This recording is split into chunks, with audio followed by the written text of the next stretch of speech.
And hello, everybody. Welcome on this miraculous Labor Day weekend. Is it Saturday? No. Why? How can we be You here know if it's how not Saturday? you know how it works. I do's.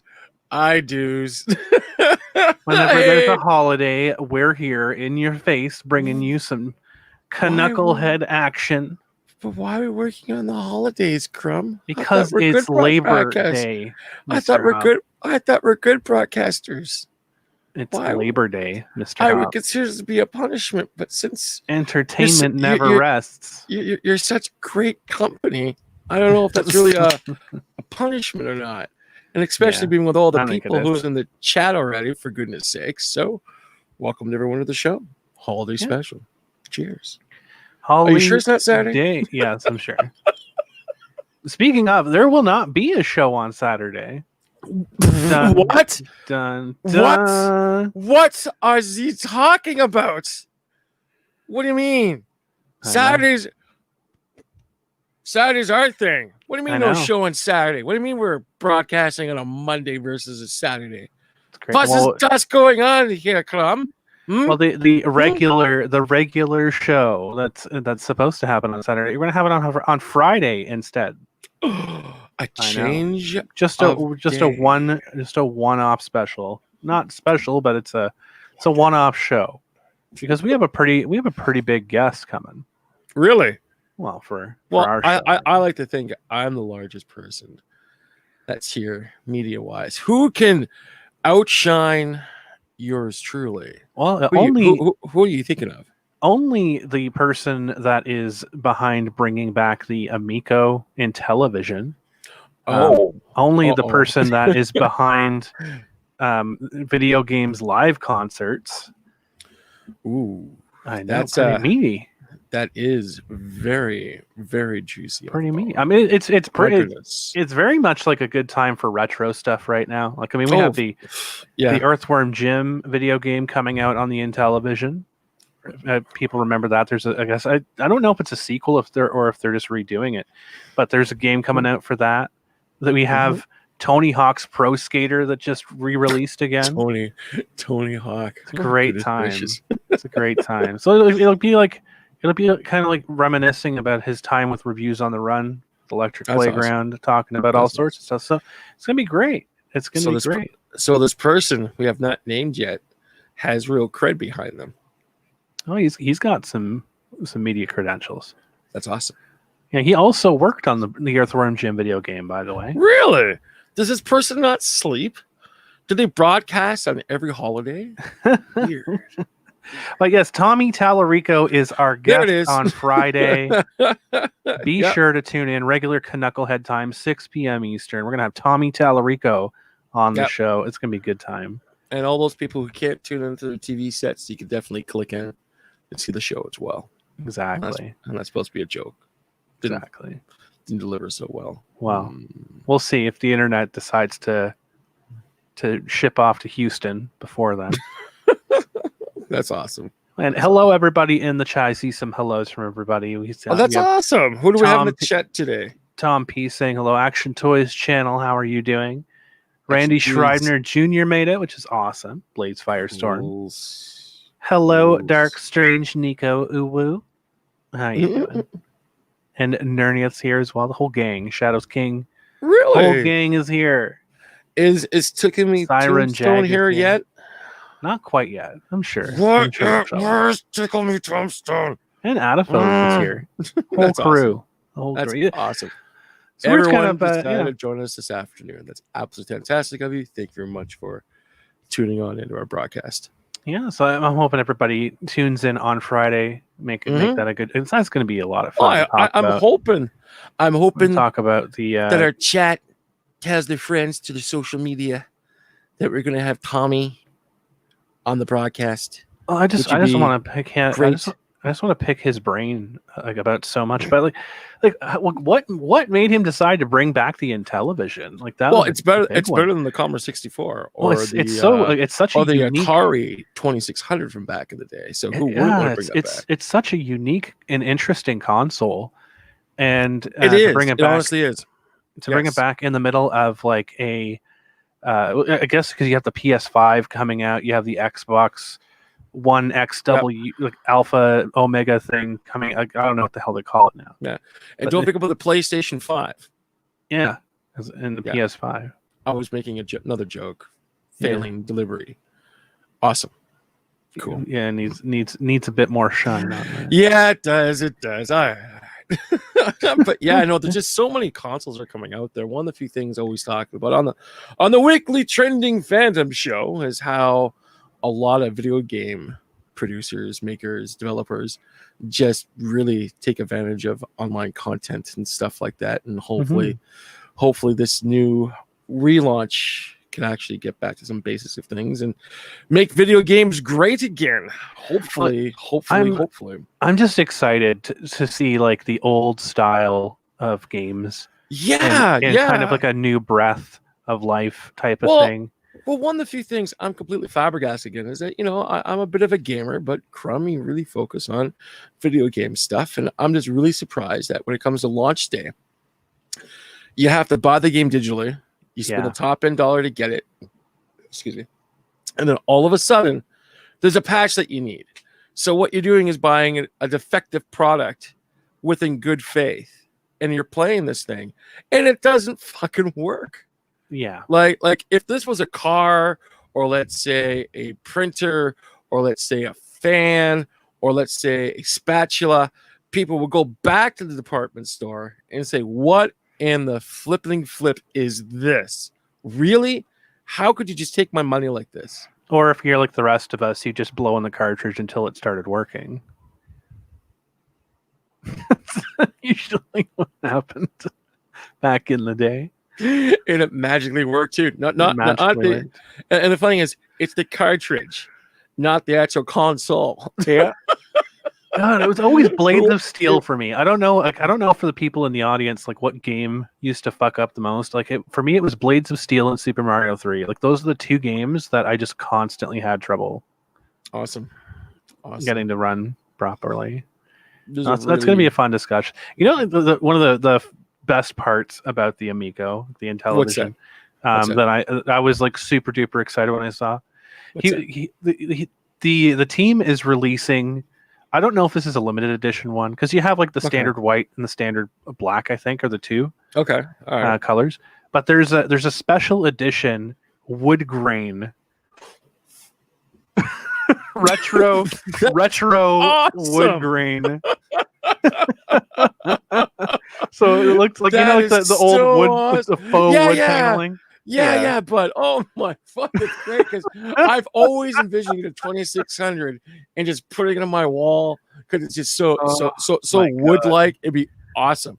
But it's they're always like just yes, just so hilarious. My goodness gracious, I think that would be like who does that?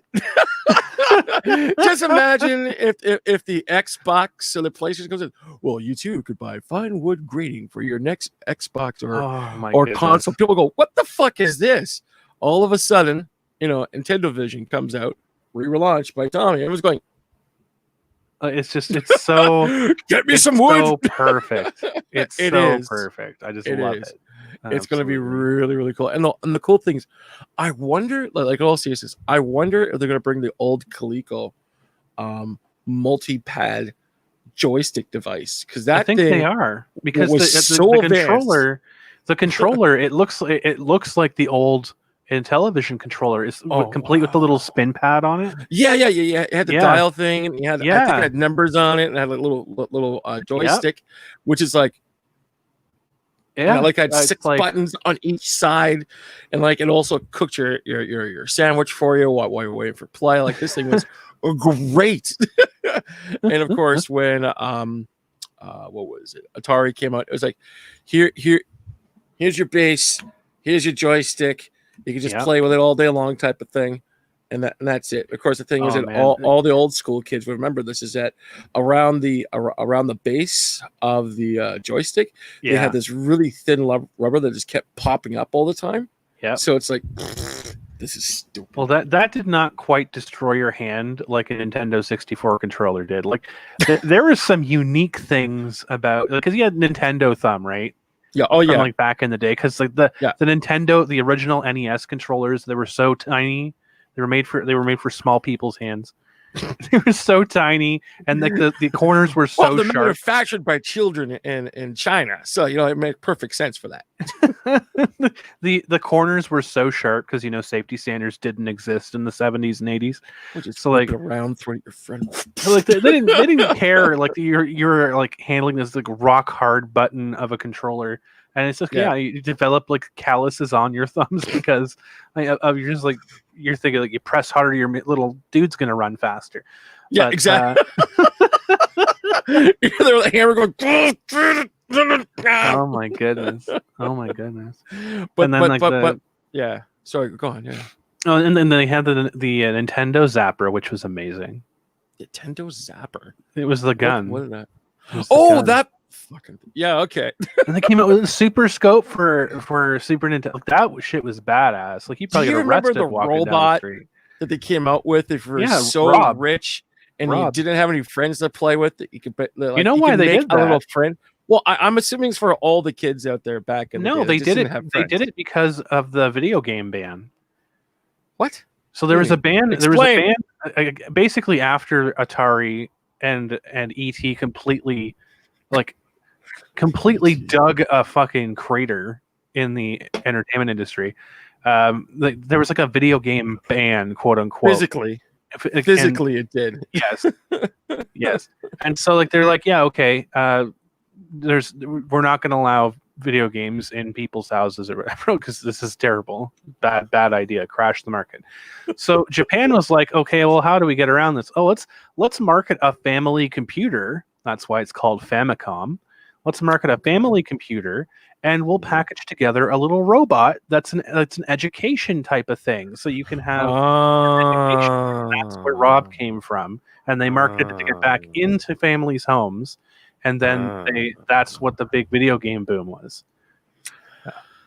I see now. I just thought it was this cool thing that you had to have, because the funny thing is that when all consoles first came out, the people that own the big box stores didn't know where to put them, such as, do you put them in sportswear? Do you put them in the toy section? Do you put it in the record/CD area? Yep. And basically they ended up plopping it into the toy area type of thing. And then when more games came out, more products came out, then the video games had their own video game section type of thing. Yeah. So because Nintendo was like, oh, it's not a video game console. No, it's not a video game. It's a family computer. So there you go. It comes with a robot, and hence why it was a Famicom. It was a family computer, and it was not a video game system. It was an entertainment system. Gotcha. Nintendo Entertainment, fun for the whole family. Exactly. Did you know that the Nintendo had fucking online play? Did it really? Like the original Nintendo? The original Nintendo had internet connection. Really? Honestly, I did not know that. I had a good friend at the time. Only in Japan. Well, that explains. Only in Japan. But the reason that there's like deep grooves. So like if you have a Nintendo right now, you can go check. Yeah. You can check the bottom of your Nintendo. There's like a T, like it's like a T that's I know what you're talking about. Yeah. That apparently it's just an artifact now in North America because they never actually used it. But if you ripped off the bottom paneling, you'd see that their connectors are still there. They just covered over it because they never used it. They planned on using it, and then they scrapped it. But that is a port for a modem that you could plug your Nintendo into. It was about the size of a Nintendo that you plugged into it, and it was like a giant ass modem that connected, and it gave you things like lottery numbers and like weather updates and different stuff like that. It was really, really weird. And it had like a trivia game. Really cool. It had like a trivia game or something on it. Like it changed daily trivia. Yeah, it was really interesting. I heard a rumor that when Sega or one of the other main consoles were flipping to DVDs. I heard they actually built a Nintendo DVD slap-on that basically you got the thingy and basically put the Nintendo on top of it and you just put your discs inside of it. But the thing is, it never went beyond the prototype stage. So basically, somewhere in a box is the only Nintendo DVD extension. So it's like interesting. And the thing is that there was a 30-minute documentary made about this because some kid got a box somewhere in an attic type of thing. You know the story. And then all of a sudden looks and goes, "What the hell is this?" And then next thing you know, it's like, "Oh, this is the prototype for the Nintendo DVD games." And oh my goodness, I'm the only person on the planet that has one of these things. And of course, he sells it, buys his house, gets into debt, gets a couple of cars. Like, oh my god, just absolutely silly. I know there was some explanation as to why Japan has the top loading and why North America has like the weird, like toaster oven. Yeah, why is that?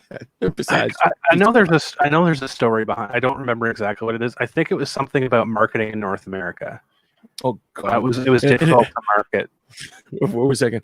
In North America, unlike in China, they're kind of special. You have to treat them really dumb. Like you have to not make eye contact with them and make sure they wear a hockey helmet when they drink soup. Like, okay, we're gonna dumb down everything because it was either that or it had something to do with like trademarking or something. I maybe a little bit from A, maybe a little bit from B. Probably, I don't know. Yeah, and either way, I had a Nintendo growing up. It was so unique. Yeah. And my sisters, my one sister didn't care. My oldest sister got me playing Nintendo. She hooked me on it. She because my other sister would never want to play with her, and she always wanted to beat the shit out of somebody. So she would always play me on Dr. Mario. I could see you there as little Crumb, giant big eyes. So and his sister goes, "You come here," but I've been get over here. She forced me to play Dr. Mario with her all the time. Oh, that's cool. So she could feel big by beating the crap out of me. That's awesome. No, there's no lingering psychological scars, none whatsoever. Well, now I'm addicted to video games, and it's all her fault, and she denies it to this day. So of course, except no responsibility. Exactly. My goodness. That is many a Labor Day has been wasted away playing video games for me. And now we're all grown up and we're broadcasting on Labor Days. Oh, how times have thou changed. How about that? Exactly. No, it's so we don't really have any topic here today, chat. We're just kind of just shooting the shit. We're just going about whatever. It's a special. We don't have that. We don't have that crap. Well, the thing is that we have 35 years of broadcast between the two of us. We don't need to have limitations such as, oh, do you have an agenda? Yeah. Broadcasting to you fellas on this wonderful, fantastic long weekend. We are honored that you all clickety clacked in or tuned in if you're using the smart television stuff. No, and speaking of, absolutely, we are pushing agendas harder than a 1995 classroom homeroom. Shout outs to the 90s kids that know what I'm talking about. The agendas in fucking in school and high school. Like, they're just like, yeah, you have to have this agenda. Write it down in your agenda.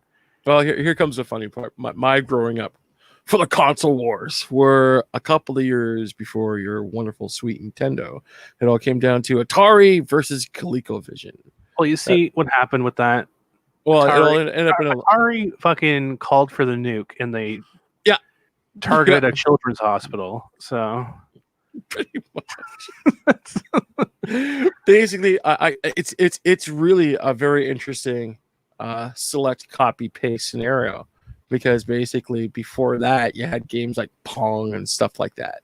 So that's before Atari and stuff. So what happens is console comes out, one game. That's it. Maybe 2 or 3 if you're very lucky. You basically splice it right into your TV set. Shadows King says, what's this? Shade thrown at Nick, and he says that Nick, topics need to be law related. Also, Nick, let's talk about fetish life with Preston Poulter. Hey, we already have a bone to pick with that gentleman for not replying to our non-invite. Exactly. Chat. I have to ask the chat, have they gone to the Ricadas and helped build our walls? I saw somebody. Did you? What'd you see? You're being all silly. Posted on Twitter saying that we're going to build a wall between the chats. Exactly. We're going to make the Ricadas pay for it. We're going to make chats great again, only here on the Canuckleheads show. What I'm going to do what's this? In about 8 minutes time, when we hit the half an hour mark, I'm going to drop the link into the studio, into chat. We're going to have little call-in sessions. We'll have people on the show. Viewers, if you want to talk about anything, we'll give you like 5-10 minutes to jump on with us, and we'll chat with you.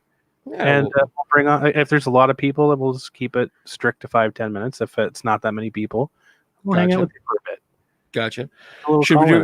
Should we do any shelling by chance? Maybe people become super Canucklehead Patreons, perhaps. Oh yeah, the Patreon is open as well. So basically, if you want to join the Patreon, super easy. $5 a month. $5 a month gets you into the Discord.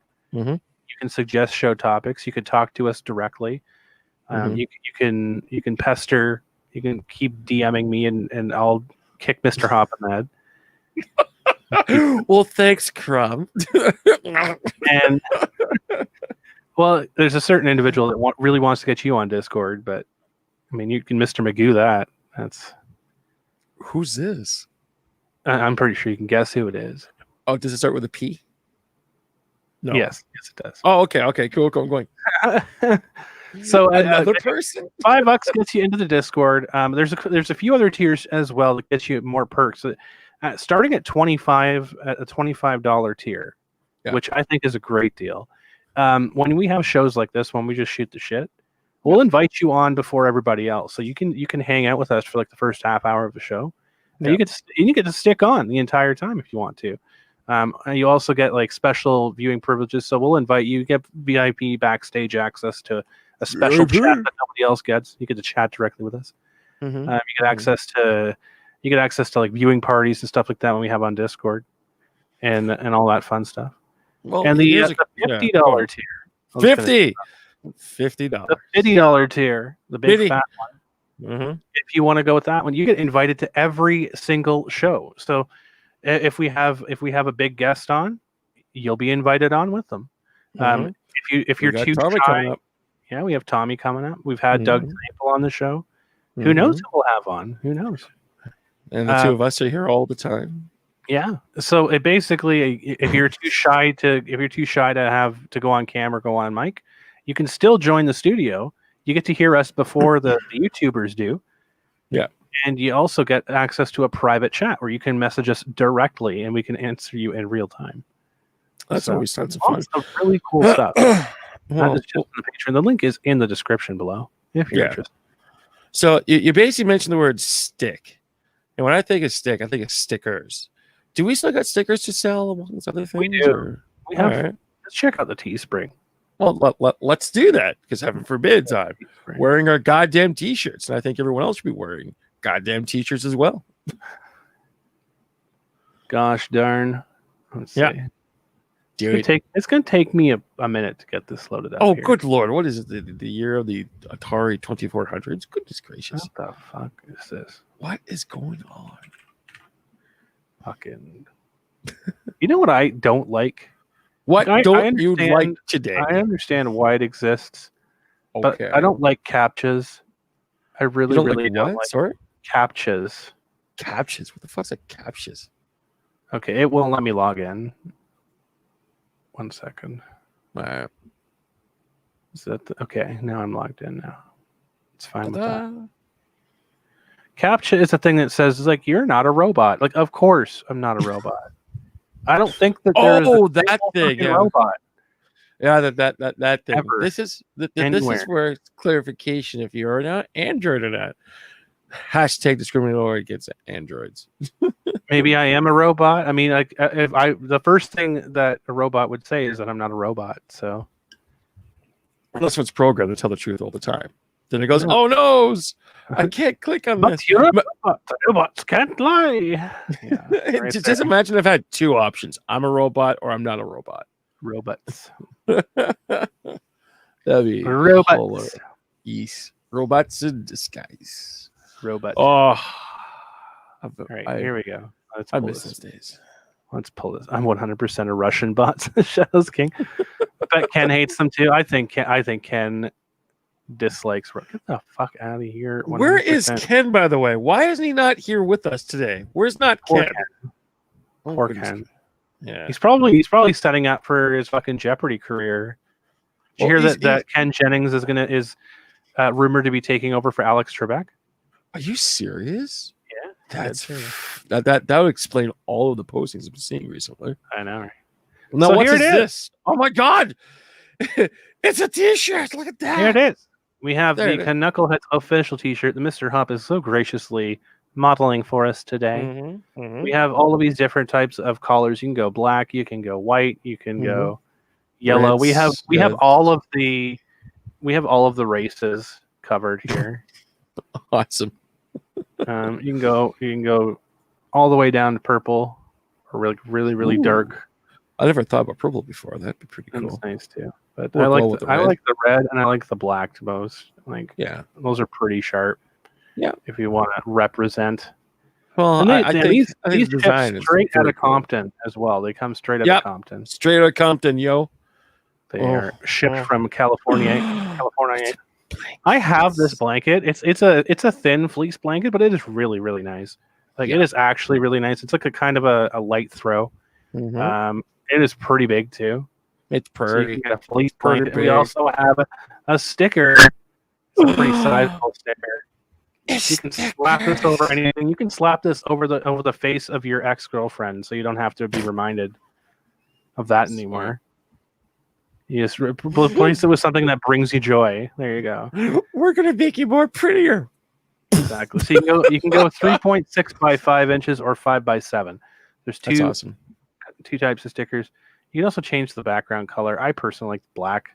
You could change the background color? Well, the outside background color. Oh, I see. That's amazing. I honestly didn't know that. I personally go with black because I like that. Jesus. Well, the thing is, it works well with the design, but the red won't be too bad, if you know what I mean. Yeah, no, it's all pretty good. So check out the Teespring. There's a few other things on the Teespring as well, which are actually pretty fun. Yeah. Let's see. And also, these prices are fairly decent as well. So we have the Y'all Can Go to Hell to immortalize that amazing fucking email that we got. Oh, that's awesome. You can get it on a mug. You can get it on an iPhone case. This is a Samsung case.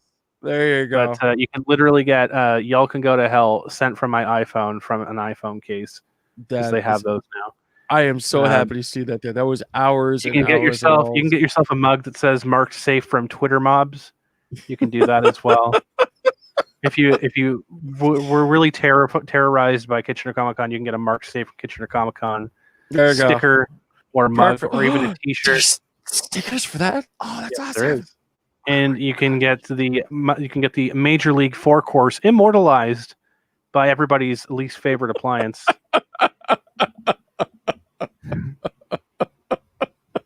Least favorite appliance or the tool you don't want to use.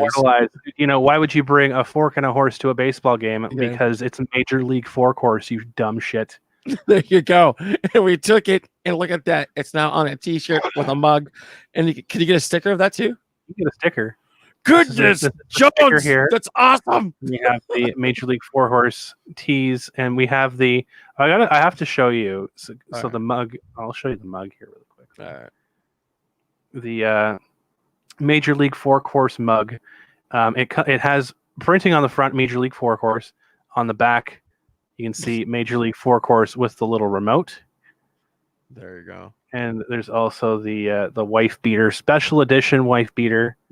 Because, you know, it only makes sense. You're such a special edition wife beater on the back, just to make sure that you're keeping in line. There's a remote on your back.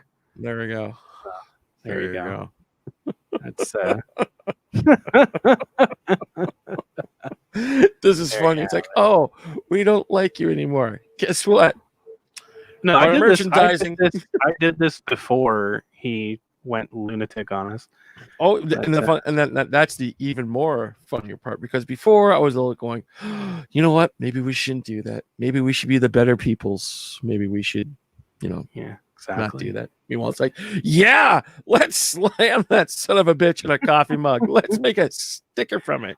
Well, we have passed the 30-minute mark, so I'm going to drop the link to the studio in chat.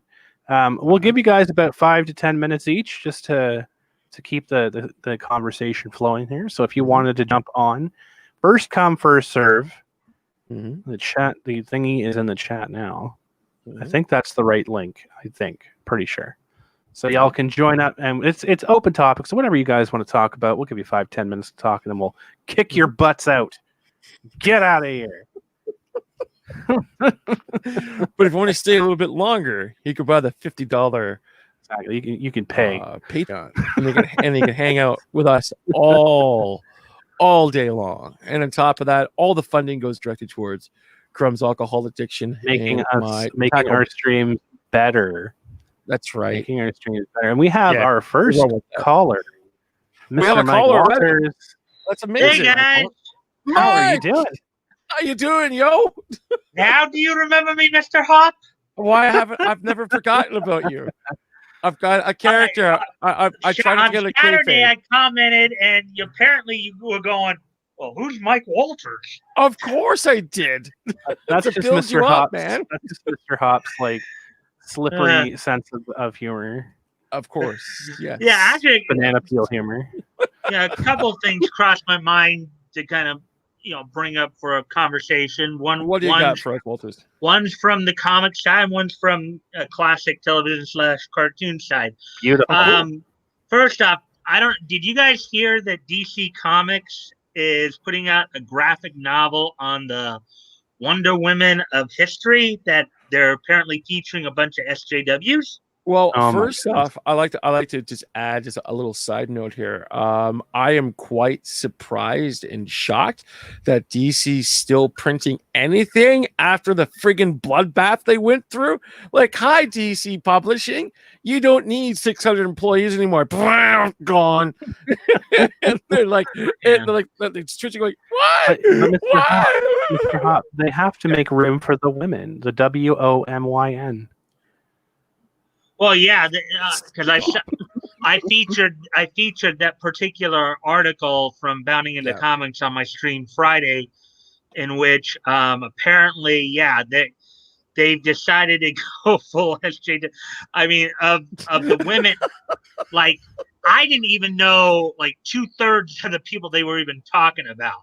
Well, but among the women they plan on featuring in this graphic novel of Wonder Women of history include AOC, Ruth Bader Ginsburg, Elizabeth Warren, Serena.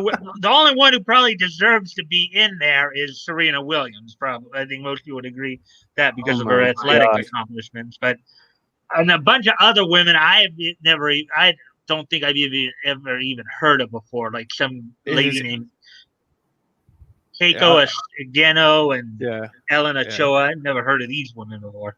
It's absolutely hilarious. There are so many women in history that deserve to be on the forefront of things. And what does DC Comics decide to do? Oh, we're going to pick some dummies and put them in paper and advertise them. And basically people from the actual Democrat Party hate these people.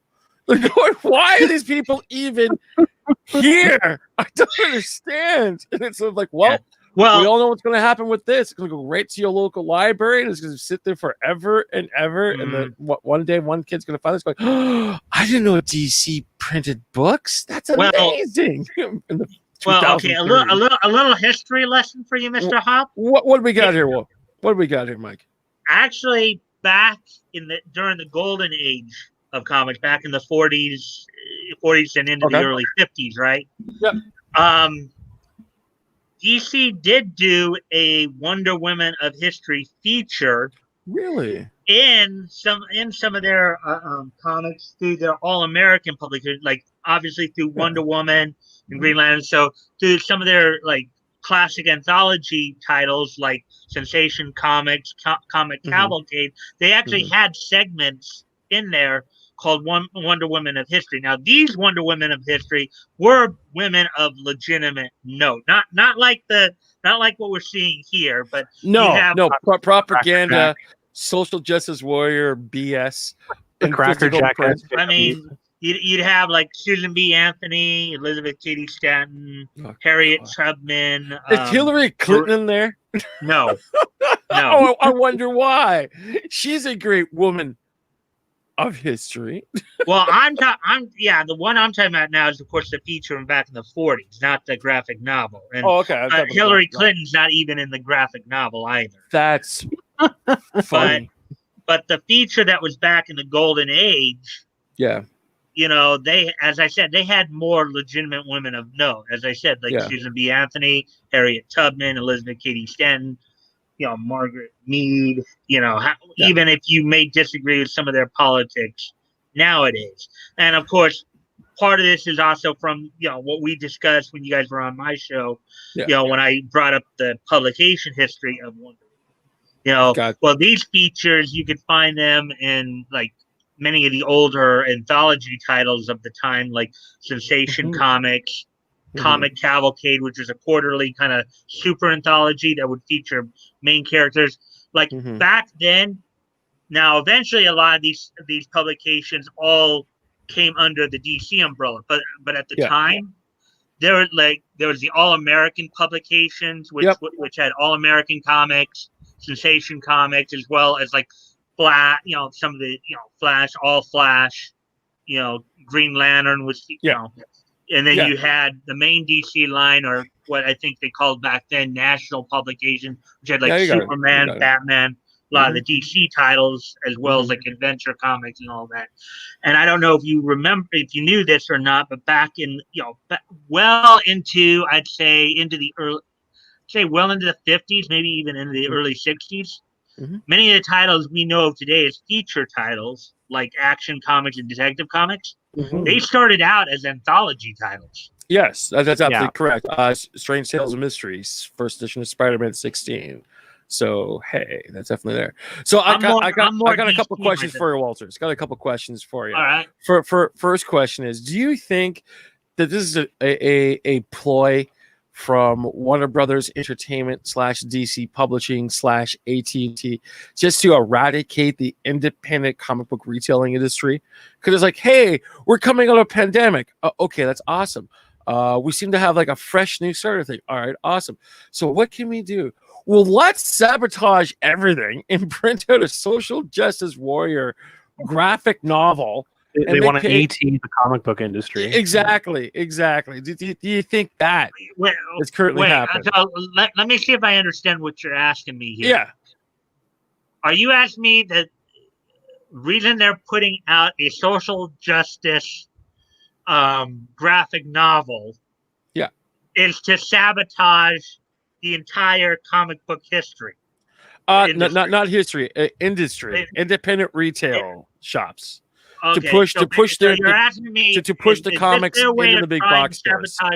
The indie comic scene. Is that basically what you're asking me? No, not the indie comic scene. Actually, I'm being quite deliberate. What I'm asking is that, do you think this is a ploy to destroy the comic book shops so they could go forward with their initiative and put comic books back, not back, but into box stores instead, like Walmarts and stuff like that type of thing? Do I think they're trying to destroy the comic book shops in order to make it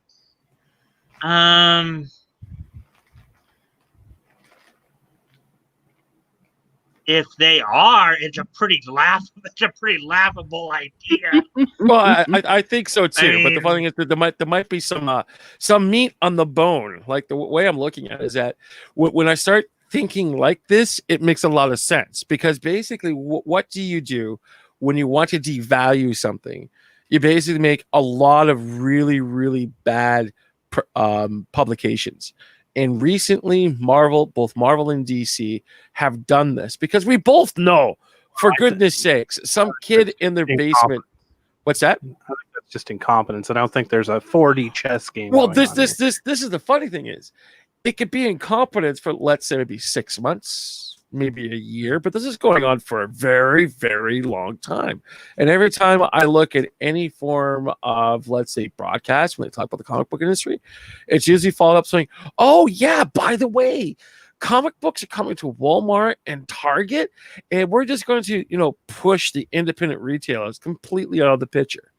And again, bouncing back from a pandemic that we have right now, like, a lot of things were kind of forgotten about, such as the new Warriors coming out with Snowflake and Safe Space and D-Negative, thank goodness, and stuff like that. But the thing is that when you have one publication after another and after another and after another, and also when you add this little wagon connected to it, when you got like New Warriors, and then you had that Gotham High, well, exactly, and the thing is that the proof of the pudding is this, which is leading up towards my theory here, is that when you have the film industry, such as Marvel Pictures / Marvel movies, coming out with some of the most entertaining productions ever seen in cinematic history. And then you got Marvel saying, hey, you know what? We're going to make Captain America a Nazi. Sure, why not? Tony Stark. Well, he's going to be a 3D hologram. And we're going to take Thor and make Thor into a woman. And all this happens at the same time when Civil War comes out, Captain America comes out, because the three of us could honestly agree before Marvel Studios took over those intellectual properties. Like, Iron Man, Captain America, and Thor were D/C-list/E-list characters. No one cared. Why? Because it's all about mutants, baby. Because mutants sold. It's just that simple. But when Marvel Studios took over the Avengers, that gave such a huge breadth of renovation within those characters, and everyone loved them. Honestly, cared. Loved them, wanted to see more of it, so forth, etc. And the thing is that then you have, now here comes the funny part, and then you got Marvel Publishing just fucking the pooch on this opportunity. It's like, really? Give Mike a couple minutes to hear, and then we'll see him off. So what's your opinion on that, Mike? Okay, so I'm just trying to absorb everything you guys just said here. First off, I'm more DC than Marvel. Yeah. Plus, when it comes to like mainstream movies and stuff like that, I stopped watching mainstream stuff years ago. I don't watch mainstream primetime or anything like that. So, let me see. do I believe that they're trying to eliminate the independent comic shops in order to move everything to what you call the box stores or whatever? Target, Walmart, gas station. Yeah, I mean that could be, but then again, I know what Yellow Flash has talked a lot about this. The comic book industry in and of itself is dying anyways. Many of the companies have gone on this. Of course it is. Yeah. Many of the companies have gone on this kind of social justice bent to placate to the very loud minorities. Yeah. Okay. And have turned, classic comic fans, away. I mean, yeah. I don't know if you've noticed this, but like Tug and Flash, for example. Yeah. These guys started out more as comic guys, but now they've been focusing more of their coverage on mainstream media. Mm-hmm. So, for sure. I'm kind of somebody starting out. I'm focusing a little bit more. Well, I'm focusing on everything niche from that niche perspective. Just trying to, quite honestly, I like a lot of the older stuff. And I have, I've told you about some of the sites I go to. Mike's Amazing World of Comics. I'll go back and I'll read synopses of old comics, and if I can find some of those comics, I'd even read those. Mm-hmm. I grew up, as I told you, I grew up watching Super Friends, that era, Silver Age stuff. But I've gone back too and looked at some of the old Golden Age stuff, and now, granted, even back then, they had you did have some agenda pushing, but it wasn't to the extent it is today. No, and you're absolutely right. And the thing is that even back, let's see, the Super Friends, for goodness sakes, when they came out every different season, they brought more necessity to their actual comic book character line. And the thing is that as kids, even looking back at it, it was fine. It worked because they're new characters, and the new characters worked. And the thing is that they were not called Snowflake or Safe Space or anything else silly like that. Well, okay. Yes, like starting with Challenge of the Super Friends, for example, and going into like the Super Friends series of the 80s and throughout the rest of that series there. The characters, Black Vulcan, Samurai, Apache Chief, Eldorado, and Rima, the Jungle Girl. Yeah. Basically, I think backstage, the stated purpose was to add more racial diversity. Yes. To the lineup. However, now get this though. All right. If you look back at the comic history too, okay, in DC, I believe it was in 75, the year I was born. Okay. Yeah. Gotcha. DC actually did debut a black superhero in 75. It was Jefferson Pierce. I think Black Lightning debuted in 75. Yes, I so agree. They were already moving in that direction. But but even when they brought in those characters, and then you could also somewhat say Zan and Jaina were also the Wonder Twins were also kind of part of that diversity movement, even though they didn't per se represent quote unquote a race. They just represented aliens from another world with pointed ears. I mean, exactly. And the thing is, the Wonder Twins was designed for the cartoon anyway, so that totally makes sense. So and the thing is, it works, and it worked well. And at the same time here, that they focused on, they didn't quite focus, but they both had Superman, and they both had Wonder Woman, and they both had Batman, sort of in the background, but the Wonder Twins was the main lead to get the kids more invested into the actual production. And the thing is that we saw the adventures through the Wonder Twins. And the thing is, as kids, it worked out great. Sure, no problem. Yeah. And if you remember, like the all new Super Friends hours, the Super Friends, and the Super Friends of the 1980, they had the different segments. You first had the first segment they would have would be, two of the main Super Friends, or the main cast of like 5 Super Friends, even though they, even from what I've read, they counted Batman and Robin as one entity. And you'd have the first segment would be a team up of two of the main Super Friends. Yeah.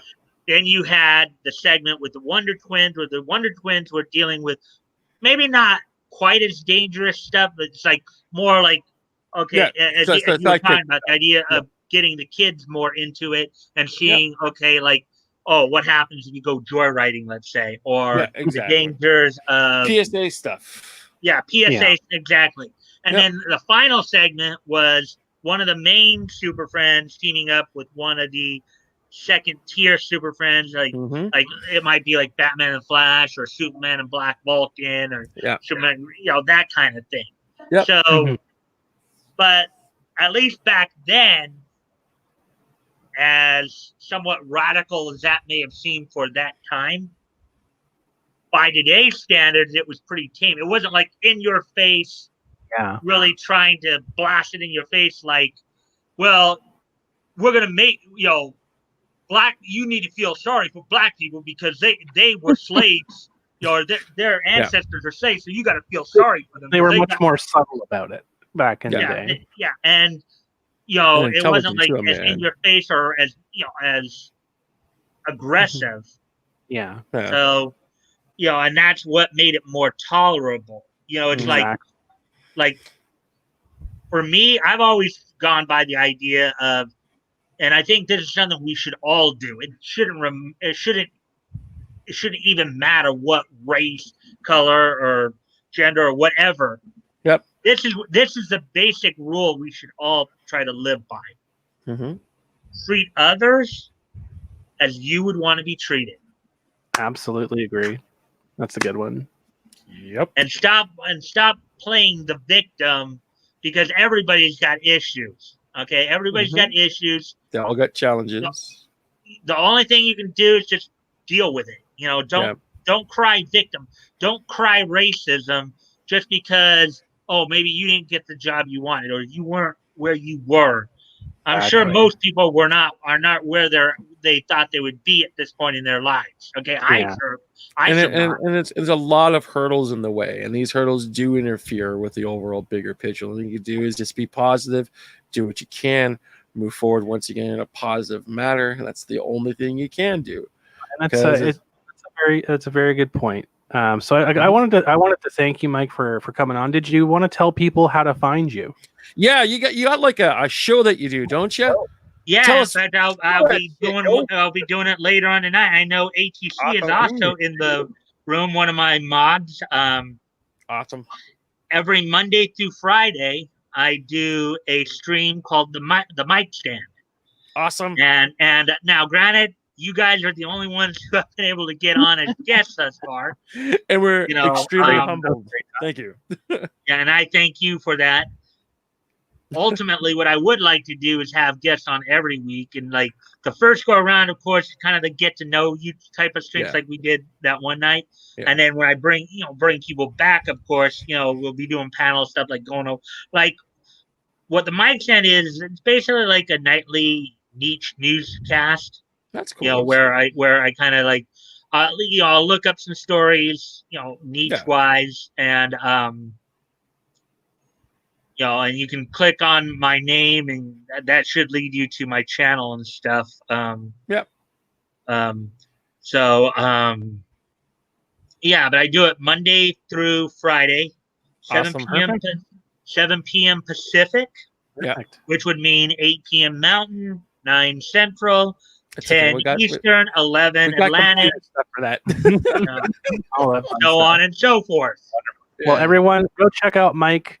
He's a pretty awesome dude. He talks about lots of really cool stuff. Check out his show, Mike Stand. Thank you. Just to clear up what niche topics, of course, I talk about are anime, cartoons, comics, manga, and pro wrestling. So, all the good stuff. Well, thank you so much for joining us. Well, thank you for having me, and thank you guys for coming on back on the 21st show. I'll probably be contacting you soon. Awesome. To come back on my show. So, I look forward towards it. It was a very fun time in our last broadcast. Thank you, Mike. Pleasure. No offense, but get out of here, hoser. That's right, eh? Who was that guy, eh? Mike. Speaking of black representation, I want to show a video. All right. This is probably going to get DMCA strike, so just be careful. Be careful. Be careful, everybody. All right, roll it. For years. Oh, God. This industry. Whenever demonetized.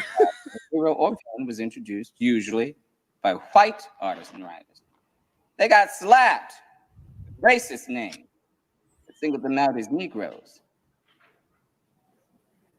Now, my book, White Hating Coon. His name is Maliqua, and he's a descendant from the black tribe that established the first society on the planet, while all you European motherfuckers were still hiding in caves and shit, all terrified of the sun. That's so role model that a young black. This is how you do like racial inclusion. This is great. Is coming home to roost, y'all. The black man's no longer going to play the minstrel in the medium of comics and sci-fi fantasy. We keeping it real. And we gonna get respect by any means necessary. Motherfucker. Come on. That's a bunch of horse shit. Lando Calrissian was a black guy, you know. He got to fly the Millennium Falcon. What's the matter with you? Who said that? I did. Lando Calrissian is a positive role model in the realm of science fiction fantasy. Fuck Lando Calrissian, Uncle Tom, nigga. Always some white boy got to invoke the Holy Trilogy. Bust this. Those movies are about how the white man keeps the brother man down, even in a galaxy far, far away. Check this shit. You got Cracker Farm Boy Luke Skywalker, Nazi Cracker Farm Boy. And then you got Darth Vader, the blackest brother in the galaxy, Nubian god. What's a Nubian? Shut the fuck up. Now, Vader, he's a spiritual brother, down with the Force and all that good shit. Then there's Cracker Skywalker. Gets his hands on a lightsaber, and the boy decides he's gonna run the fucking universe. Gets a whole clan of whites together. And they gonna bust up Vader's hood, the Death Star. Now what the fuck do you call that? Intergalactic Civil War? Gentrification. They gonna drive out the black element to make the galaxy quote unquote safe for white folks. And Jedi's the most insulting installment because Vader's beautiful black visage is sullied when he pulls off his mask to reveal a feeble, crusty old white man. They trying to tell us that deep inside we all wants to be white. Well, isn't that true? Black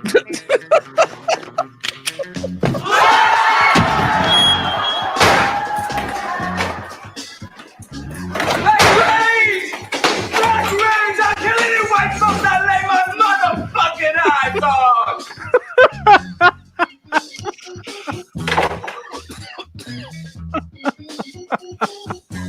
Black Rain! Black Rain! Paddle, let's go. Okay. What's a Nubian?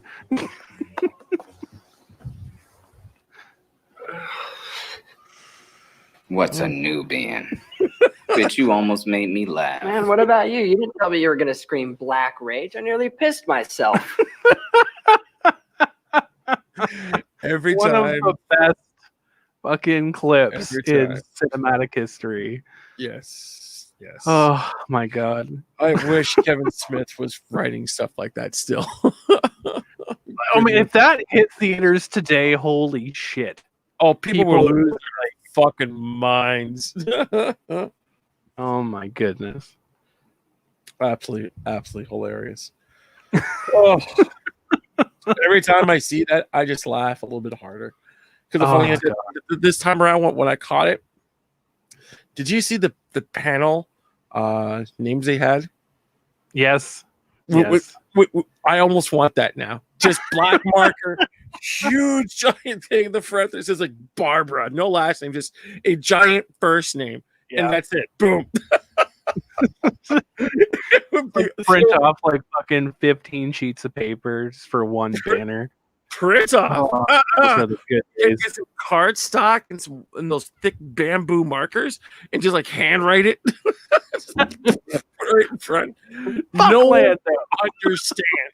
And of course, poor Harley, his heart would break. But you and I'd be laughing our asses off to the side, going, "You don't understand. It works." That's right. That's right. That's right. And then top of all of that, one of the few things that I've mentioned to you as well, the chairs in that scene. Those are authentic hotel style like chairs. Oh yeah, they absolutely are. Like that's the panel room chairs right there. Exactly. So Kevin Smith was paying attention to detail when he put that scene together. It's awesome. And I hope that Stan's watching that and just giggling just as much as we are. Oh my goodness. That was great. That shit's great. It is. Like, it's still funny to this day. Good God. It's still Kevin relevant. Smith, yeah. And the thing is, Kevin Smith, God damn it.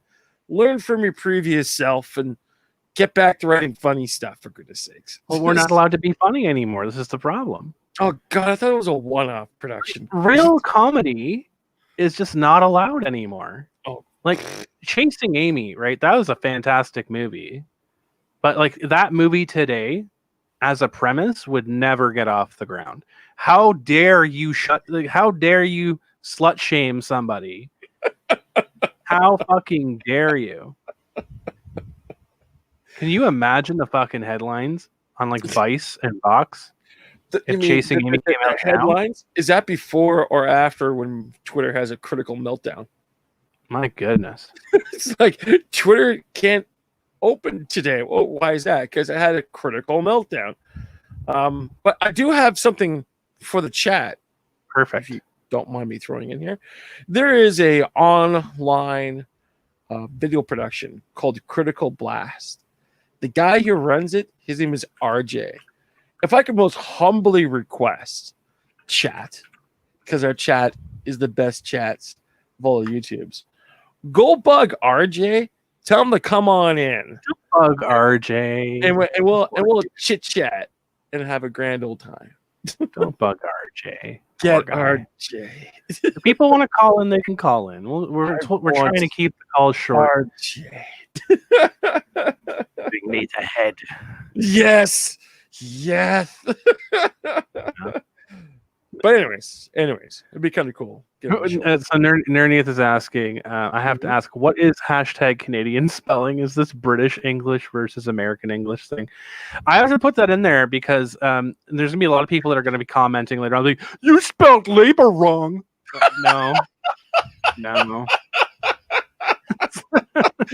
No, you little undeveloped manlets. We did not do that. The funny part is I actually, when I was making the banner for today's show, making the title card for today's show, I actually spelled it LABOR, and then I realized, I'm like, I can't fucking do that on a Canadian themed show. I need to put it on the Canadian spelling. Of course. I saw it, and me old dyslexic and stuff, I went, yes. Oh my goodness. And yes, Tom, we are open for call-ins. This is like what we normally do on specials is we just like kind of shoot the shit, and we have people that are just like, come on in and chat. We'll have random people on. Never know. It's always because it's open topic. We don't really have anything special going down. I just had a thought. I was like, I thought it was. I was like, it's spelled correctly. Yes, it is. Americans don't spell it with a U, apparently. No, they do not. And that's their color, right? That's all they got to say. Exactly. Do you think Ricada's back from Bible camp? I mean, I saw him on the Discord. Oh, you did you? Yeah. Why isn't he on our call-in show? Because he's not in the chat. He's not watching. Oh, my. What? He's not watching our broadcast? How many hours have we collectively spent on his productions and watching them and stuff like that? You want to join the call? Dark Strange Nico wants to join, but they're too shy. What? No. You can literally just join and say hi and then run away if you want to. Yeah, do that. Come on in. Come on. Anybody come on in. Fine. The water's good. Oh, he's got a family thing today. Oh, okay. That explains it. I'll lean off the accelerator. He's going to be on. He's going to be on the YouTubes tonight. So, well, does that surprise you? I'm guessing it makes sense. It's just another time that we're here and he's not. Yeah, he's voiding us, basically putting his family in front of in front of him. How dare he be a responsible family man? Exactly. Exactly. God damn it. He went to Florida. He's supposed to be a Florida man now. Nick Rekieta, Florida man. He's supposed to be a Florida man. Yeah. Come on. Oh, Act good. like it. Exactly. He has 5 kids. Yeah, he has a lot of kids. He's got 5 kids to feed. You know what'd be really funny? Because I just want this to be a meme at this point. So we'll like invite Ty on. We'll invite we'll have Drexel on again. We'll even invite Lady Rackets. We just won't have Nick on. That would be fucking funny. The show without Vic. Less than a personal extension of a Lady Rackets. We'll have Lady Rackets on. Great. And we'll have Nick in our chat. Can I be on your show? No, Nick. Can I come to Comic Cons? Maybe We'll let you across the border. Exactly. Oh my goodness. You know, like one day I honestly would love to have Vic on the show one day. You think so? I don't know if he would ever come on. Partially because he's busy like all the time. Do you think Vic knows of us? Do you think he does? What? Do you think Vic knows of us? Of course he does. Do you think so? Yes. Of course he does. No, I'd love to have him on the show once at some point. Like I don't know when, probably after his lawsuit's over, but yeah, I know because I know he has to be careful about what he has to say. But there's lots of people I'd love to talk to. Well, I think there definitely is. So yeah. And yes man saying he went on Doug's show. Yeah, I actually was on. I think he's been on Doug's show a couple of times, and I was actually on briefly with them. Well, that's awesome. On one of the shows, that was pretty cool. How long ago was that? Do you remember? Oh goodness, I cannot remember. Okay, I cannot remember. That was a while back then. It wasn't super long ago, but like my brain is Swiss cheese when it comes to that sort of stuff. Are you developing bubble brain syndrome? No. All right. No. Well, we do have another caller. Oh, we do. Who do we got? We have a Bowser. Bowser. Welcome. Hey. Hello. How are you? How are you doing? Crumb. Who's this person? Doing pretty well, with you? Oh shit! Oh my god! You went sideways for a second. It's one of our Who's viewers. phone, so. I'm doing great. How about yourself? Oh, sorry, I couldn't hear you. I was on my phone. No. But... I was going to say they got potato Mike syndrome. It's not nearly as bad as Ken's. My goodness. Yeah, I'm just on my phone, so I'm kind of new to this. So it's all good. No worries. Welcome to the show. Welcome to the show. Welcome. Oh yeah. Welcome. Oh yeah. Thanks for my card reading last spooky stream that you did. Thank you. You're very welcome. Yeah. You're very welcome. So what have you guys been up to lately? Well, we've been doing the normal thing. I was going to say I still stand at 6'1", so I'm pretty good with that. You're a foot shorter. That's about it. No, I'm not. How about yourself, Bowser? What have you been up to? Yeah, I just kind of visited my grandparents this weekend. So that's kind awesome. of nice. Very cool. How are your grandparents? Oh, they're doing pretty good. We went out kayaking today, and I gotta say it was. Oh, that's awesome.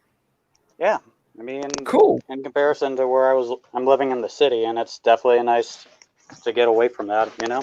Oh, gotcha. What's if you want me to ask you, what body of water were you kayaking in?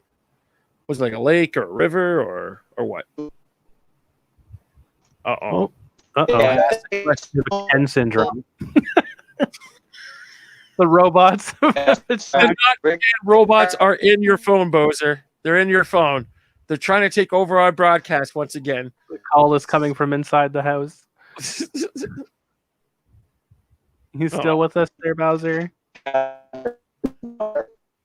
no, the robots have gotten Bowser's technology. Mecha Bowser. Oh my goodness. No, I think we're losing you, Bowser. I'm sorry. You're shooting on 16s, going on 24s right now. All right, we lost Bowser. Let's get him back. I'm sorry. Get out of here, hoser. Yeah, that's right. Let's cut his feed. Cut him. Sorry about that. Thank you so much for calling in, though. I appreciate you, and I appreciate you viewing the show as well. We also have another caller, Dark Strange Nico, 17. Welcome. 17. Hello. Hello. How are you doing today? Oh, I'm doing well. Doing well. Awesome. What's with all this darkness, Crumb? Hello, darkness, my old friend. Yay! I write poetry on black paper with black ink in the darkness. Ooh, I don't know that what I'm sounds writing. interesting. But I know it's I beautiful. love dark poetry. I even write poetry myself. Oh, that's amazing. Wonderful. So how are you Wonderful. doing today, my dear? I am doing well. I'm so out of the. How can I say this? Out of the blue, you, Mr. Hop, follow me out of nowhere. I'm like, how did he find me? I do have my ways. I'm like, I how did he find me? I'm like, oh, sorry, that's my phone. Sorry about that. That was an amazing. I was like, oh, he must. My first thought was like, he must have looked at Nick's following list. I'm like, maybe that's that, or maybe maybe you look at who follows who. I'm just like, huh, maybe that's my second thought. Well, unlike our dear Crumb here, I do suffer from bubble brain syndrome. So, it's sort of like maybe I had a plan, I forgot about it. So, how's your day going? Are you having a good day? Yeah, having a very pleasant day. Other than it's on fire here in California. I heard about that. Like somebody's like, it's like the third or fourth gender reveal that set the entire. Yeah, as someone so stupid, parents. Oh my! I'm sorry for my swear.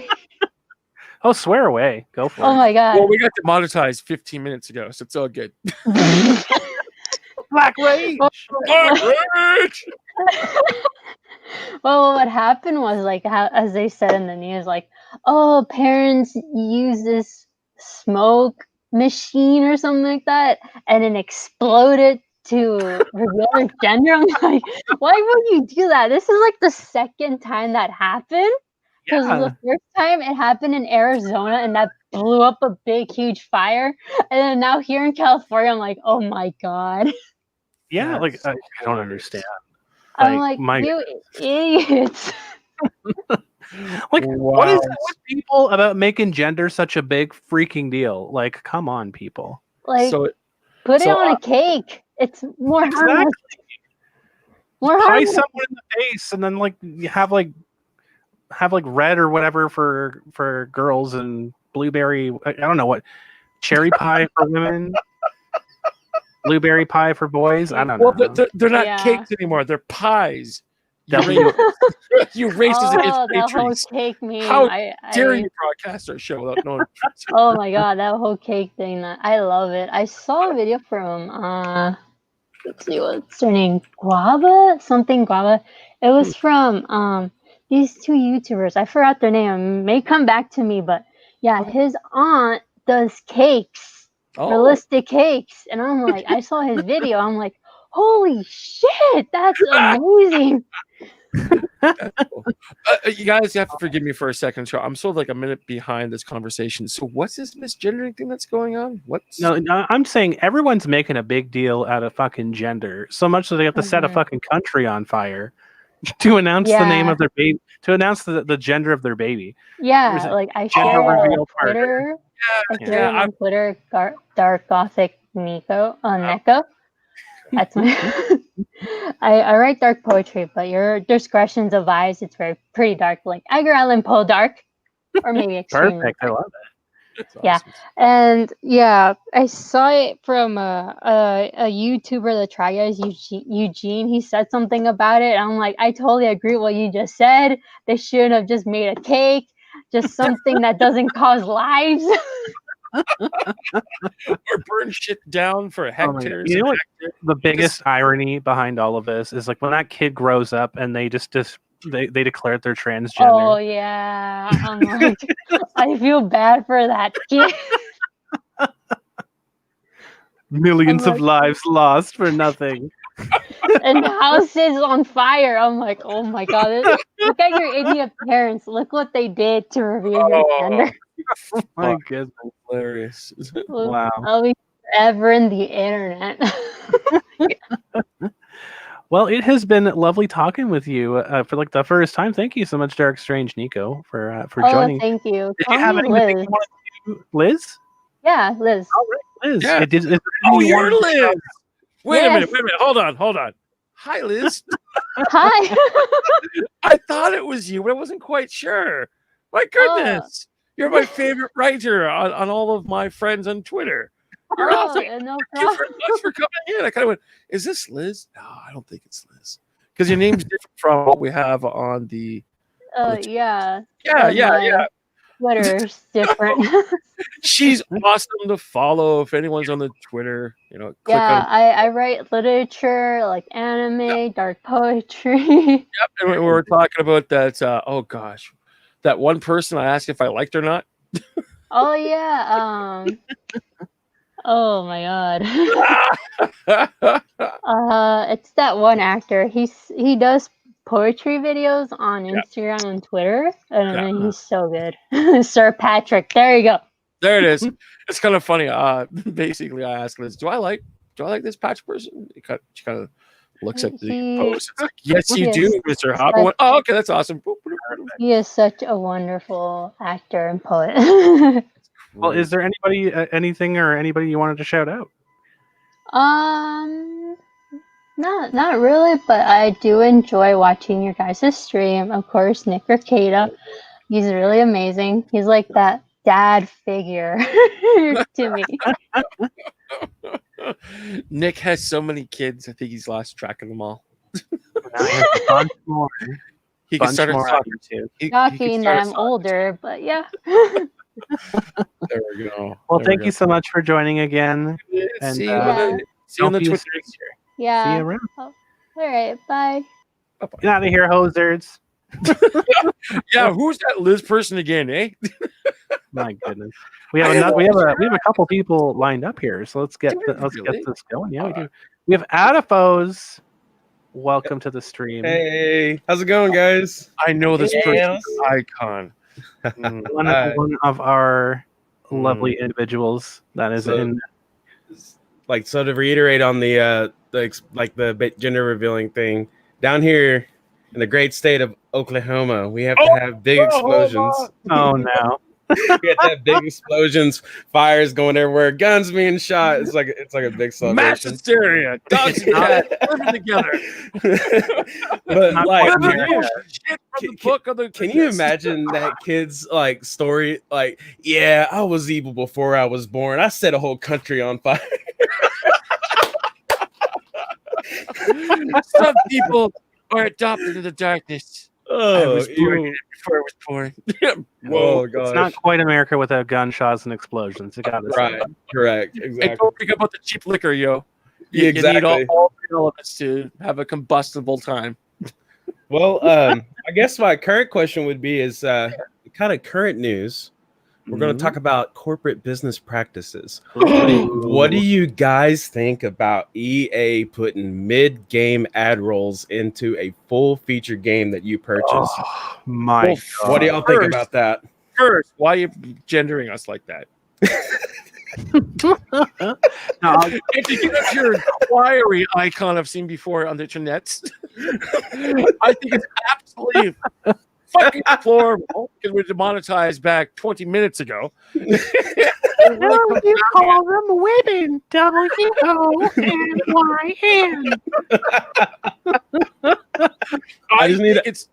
I honestly think it's absolutely deplorable because one of the few things I've been talking about for many, many years now is how young adults keep buying into the video game industry by buying virtual content. It's like, hey, I got a good idea for you, little guy. Oh, what's that?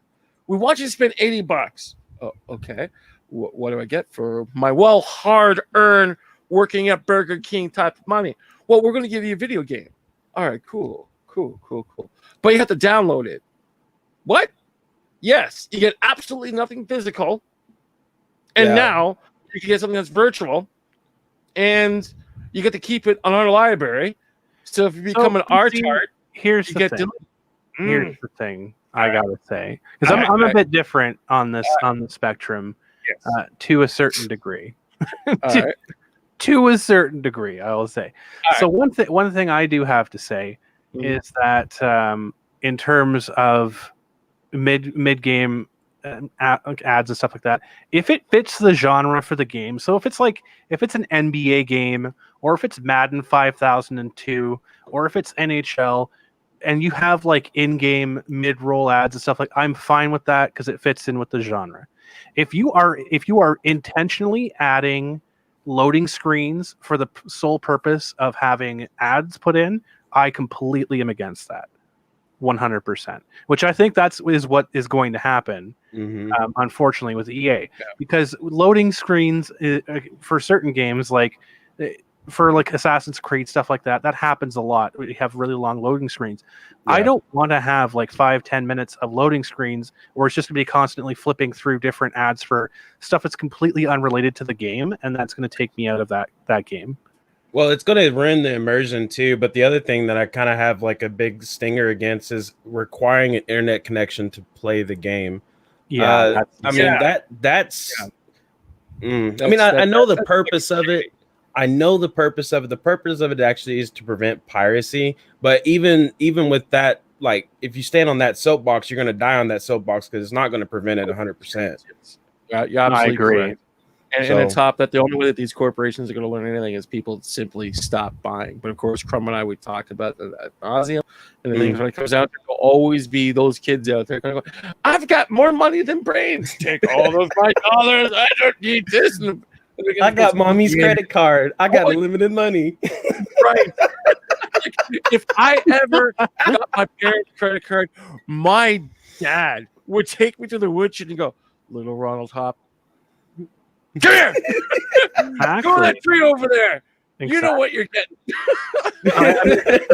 It's a very good point, because I mean, they're taking away. I think this is in response to the UK making it against the law to put in loot boxes, and so because it's considered gambling, and they don't want kids to be gambling, and microtransactions are basically gambling at this point. So they have to insert DRM, which is basically digital rights management, whatever else. They're inserting that into games now because they have to look for alternate methods to make money. And so if that means that they're going to be selling, like, you know what? I don't care if I'm playing a Madden game, which I never do because they're all the same. But if I'm playing a Madden game and I go into the Super Bowl in Madden and they want to like spin me like Super Bowl ads in my game, great, perfect. Like, you know what, that fits. That's one exception I'll put towards it. But if you want to sit here and, like, if I'm playing Assassin's Creed, or if I'm playing like some other like if I'm playing Mass Effect, if you're putting in like modern day ads in a Mass Effect game, like just 69 yourself, please. Like, get out of here. I can see it being like beneficial, like looking at the other side of it, especially what you're saying, like, don't put it on the load screens, but kind of put it in the game. It opens another market for them, and it also gives people exposure to brands they probably never heard of, and that's more money for the game industry. If we get more money in the game industry, we get better games, you would think. No, but being EA, EA is going to be like, oh, I'm going to stick this in my pocket right here. You know, all right, here's Madden 2022. So I personally think that again, less commercials are better for the enjoyment of the entertainment, regardless of what platform you're looking at, because having bids, there's other ways to bring advertisement in there. As an example, product placement in movies, stuff like that. That particular stuff could easily be implicated. Plus, on top of that, if you're going to spend $80 friggin' on a game and it's just drenched with commercialism, didn't we get away from cable to go online to watch our stuff? And now the thing is that all the different viewing platforms are using commercials as well and stuff like that. Like, I really think this is really counterproductive. But however, like Hulu is worse than cable TV. Like, you get 5 ads for even watch what you want to watch. Like, oh no, we've taken over your computer. We control the horizontal. We control the vertical. Oh my God, no.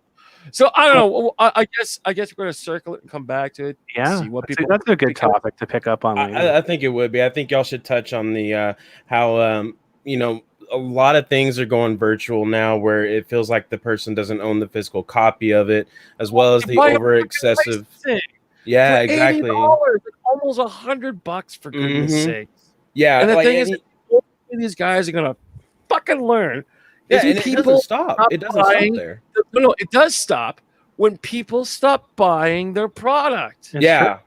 That's the only way it would stop. But like the $80 will turn into $100 because you got to buy that $20 DLC because they're going to put something that improves the game, and it like keeps going and going and going. I mean, I understand the idea of making more money on your game at the same time, but make it a complete game. You know. Well, the thing is that what I'm actually angry about. Again, as I mentioned before, I've never come across this before in my life. But however, good people spending their good money on a video game. And the thing is, it's busted. And on top of it, they got to get a patch for it.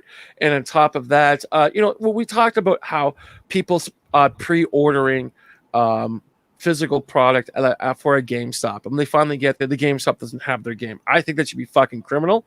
And I feel like GameStop should be down the fucking 100%. There's a reason why I'm not in the video games, because I'm probably doing paperwork in jail by now, type of thing. So basically, again, it all comes down to stop investing. Like, Canuckleheads version's coming out. Do you think Tom is going to pull that shit? In television. We can ask him if he plans to.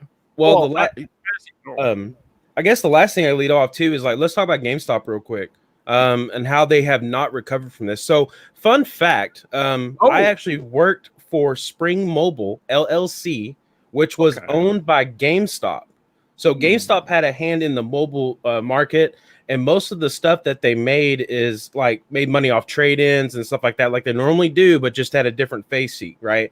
They sold us for $500 million to pay the debts that they owed, and it did not make a dent. Nope.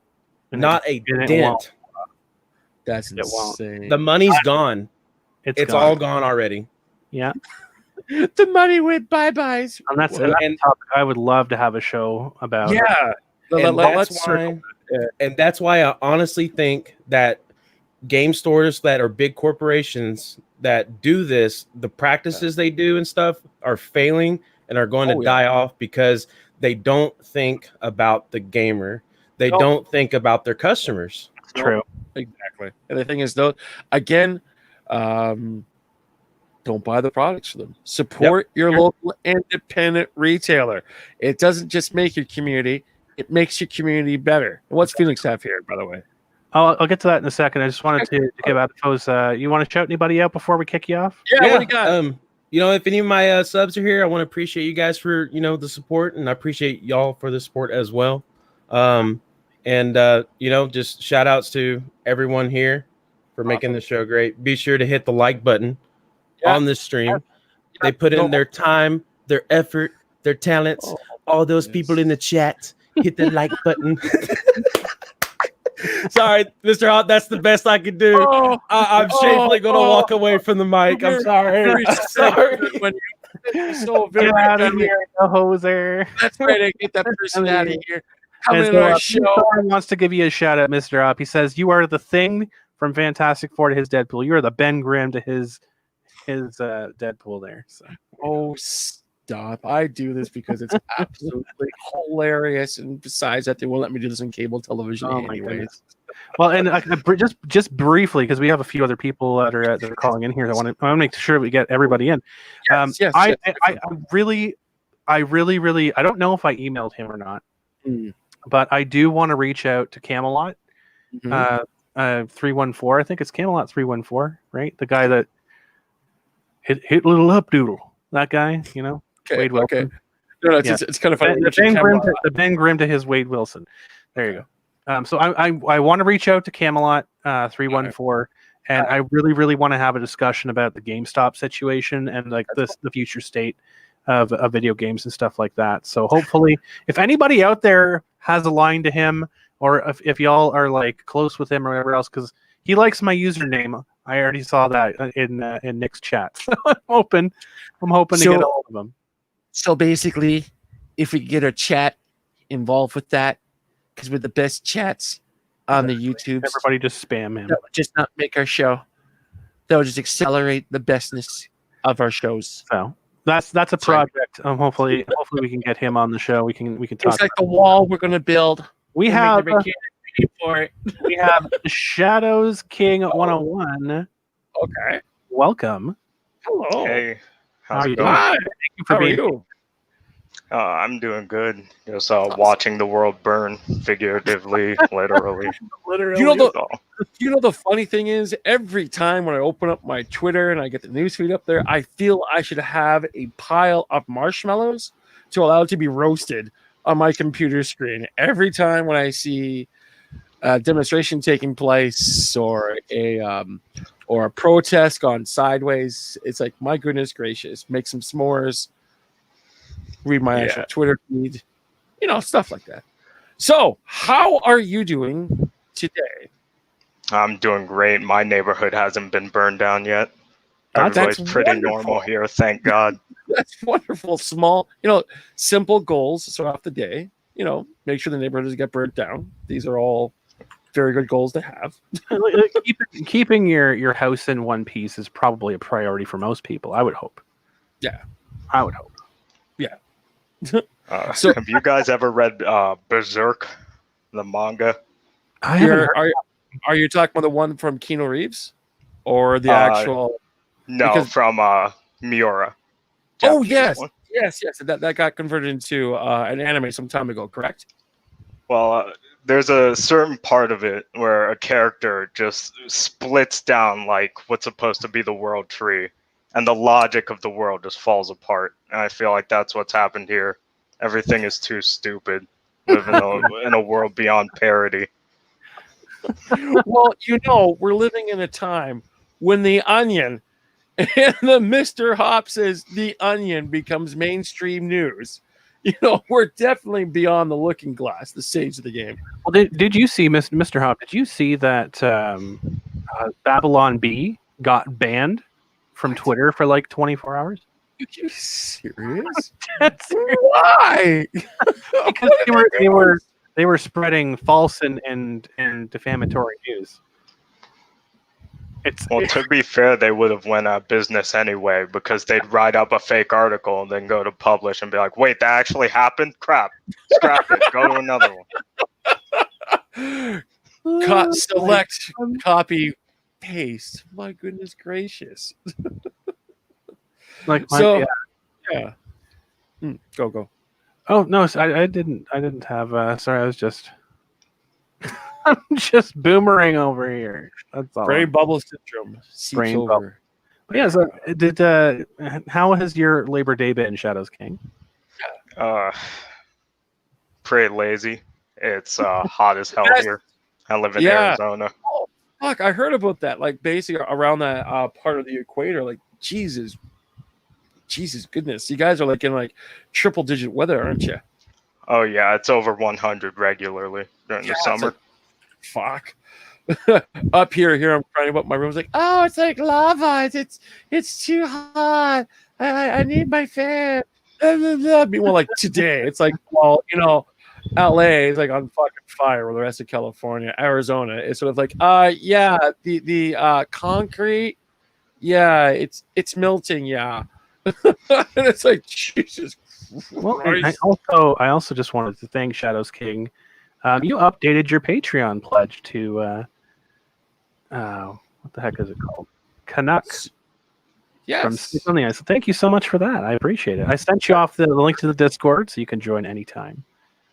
All right, thank you. I just want to try to support shows that I watch more, even though I haven't watched you guys in a month. Okay, being here. My bad. Being here and watching it even after we're done, liking that, giving us a little up doodle. It all works. It's all good stuff. It's totally cool. Thank you very much for your patronage. Thank you very much for your support. And did you have anyone that you wanted to shout out, or anything that you wanted to shout out? No, I don't like anybody. Wait a minute. Stop. You like us.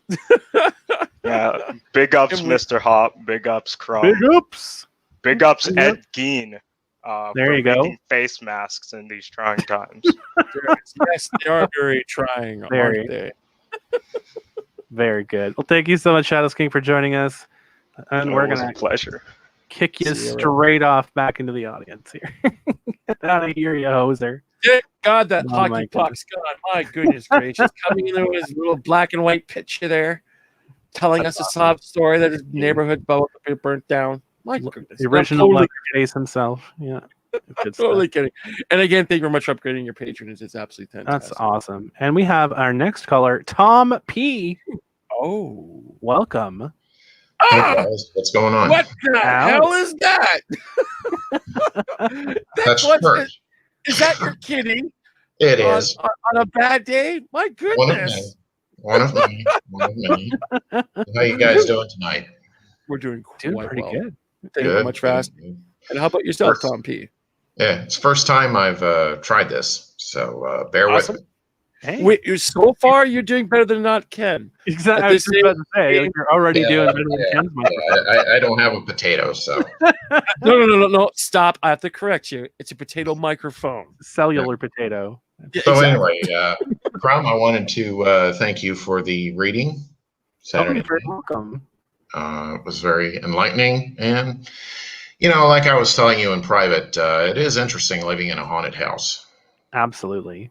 So, I remember that you never a dull. Never. But towards the end of when I was living there, it was getting to be pretty hairy, especially with one of my cats being chucked into a window. Oh my goodness! So there were definitely some different entities in that house. No kidding! Holy cow! Yeah. Well, like I told you, I think one of them's followed me here where I'm living now. Oh, really? And it was like here I feel cold spots and all that sort of stuff. So paranormal stuff is always so fascinating. Like, it is. It's really interesting. And I always tell people, because we had been to, like, when I did paranormal investigations for several years, and we went to people's homes and we did all this stuff. We you could see the fear and stuff in people's faces because it is unknown. Like it is kind of scary when you're dealing with this stuff. But the biggest thing that I got to tell people is these things or these entities or these whatever they are, because we don't really know what they are yet. We got to figure that out still. But whatever they are, they're only as powerful as whatever we give them, right? Whatever we believe that they have power over us. So if you can strengthen your resolve, strengthen your mind, they don't really have any power over you. They're not really that dangerous. Oh, that's true. That's true. What I generally do is I just tell it to stop. Yeah. And that's about it. So, but anyway, it's good talking to you guys. I don't want to take up too much of your time, but for sure. Before you go, I'd like to send you an apology. I haven't responded back to your Twitter messages yet. I'm just really one of these weird type of people that I have to put things in certain chronicle order, and basically I just destroyed my feet and my legs yesterday. So it's like go on to social media, post when you need to post, and just get off. Like as an example, I took like a 12-hour nap today, which is my goodness. Awesome. I wish I could do that. Oh my God. is Garfielding the Mondays. Yeah, but like I told you guys, I don't know if I told you guys or not, but I kind of know Vic a little bit, and I did an impersonation for him last time I saw him of the Emperor from Star Wars. Oh, nice. Yeah. Do you want to roll it for us? He thought that was great. Yeah, I can do it for you. All right.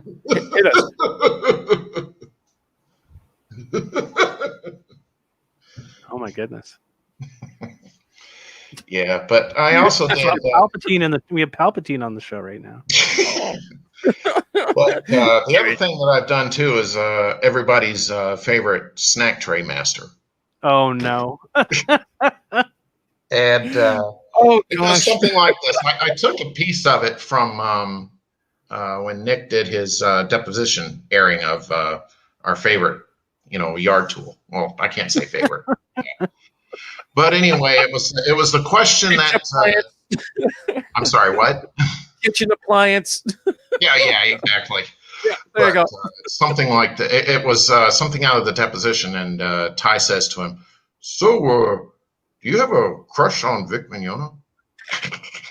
No. Are you obsessed with Vic Mignogna? No. Oh my God! You got like a little snickering down. That's good. Oh my goodness. Well, I mean, the guy's crazy. He's cuckoo for Cocoa Puffs. I mean, he definitely's got some work under the hood he needs to focus on. But he's chopping wood and carrying water. Oh yeah. Oh my God. Well, I hope I see you guys one day. In person. I'm pretty sure. I hope you can. Yeah, and I mean, it's kind of hard from where I'm at, but anyway, if you guys do another Spooky Saturday, I'm willing to come on. Absolutely. We'll definitely have another one eventually. Oh, I think the next sub goal is going to be 750, and I think we'll do another Spooky Saturday at 750. 750. Yeah, yeah. That'd be cool. That'd be cool. Yeah. But like I said, it's not fun living in a haunted. No. It's interesting, but not fun. Yeah, interesting. Like, oh look, I got to pull all my teeth out at the dentist type of thing. Oh, look at that! There goes that nice ceramic bowl that I had in the kitchen sink against the wall. And the cats are going, wait a minute, that's our job. What's going on here? Well, it's interesting you say that, Mr. Hop, because when the thing would really start up, they would just stop what they were doing. Yeah. And just stare. And even now in this apartment that I live in, they will do the same thing. They'll just stop. Oh, goodness gracious. And I mentioned catnip before, and that didn't work out so well. No, it didn't. The poor kitties. The poor kitties. My heart really goes out to them. Oh, without a doubt. But yeah, they're my children. Yeah. So, well, did you have anything or anyone to shout out? No, not at all, actually. But I just wanted to say again, congratulations on passing the 500 subscriber mark. That was so awesome. Thank you. And it's good to talk to you guys. And it's good to hear your voice, Tom. It's good to hear your voice. Yeah, it's great. Thank you very much, sir. And the icon scares me. Okay. Couldn't resist. I had to do that from the movie. Oh so my good. goodness. So good. Well, thank you so much for joining, Tom. Have yourself a great one. Thank you, sir. And get out of here, Hoser. That's right. Bringing that scary kitty on our broadcast. What is that all about? Thank God we cut him off. Thank goodness. All right. Oh my goodness. Awesome. Yeah, no, like that's I love Spooky Saturday streams, but yeah, I think the next one we're gonna do is at 750. Yeah. And the funny thing is, every time we talk about that, I'm always going, "Oh, look at the time! It's time to go. Wrap it up. We're done." Well, we have two more people waiting to get in on here, and I'm going to bring in Blaze Firestorm. How are you doing? Oh, not bad. How are you guys doing? We're doing pretty good. We're chilling. So how are you today? Not bad, considering I have a day off from work because of the holiday. Well, that's great. And the thing is that you don't have a scary kitty icon. We're looking at your 52-inch screen TV set.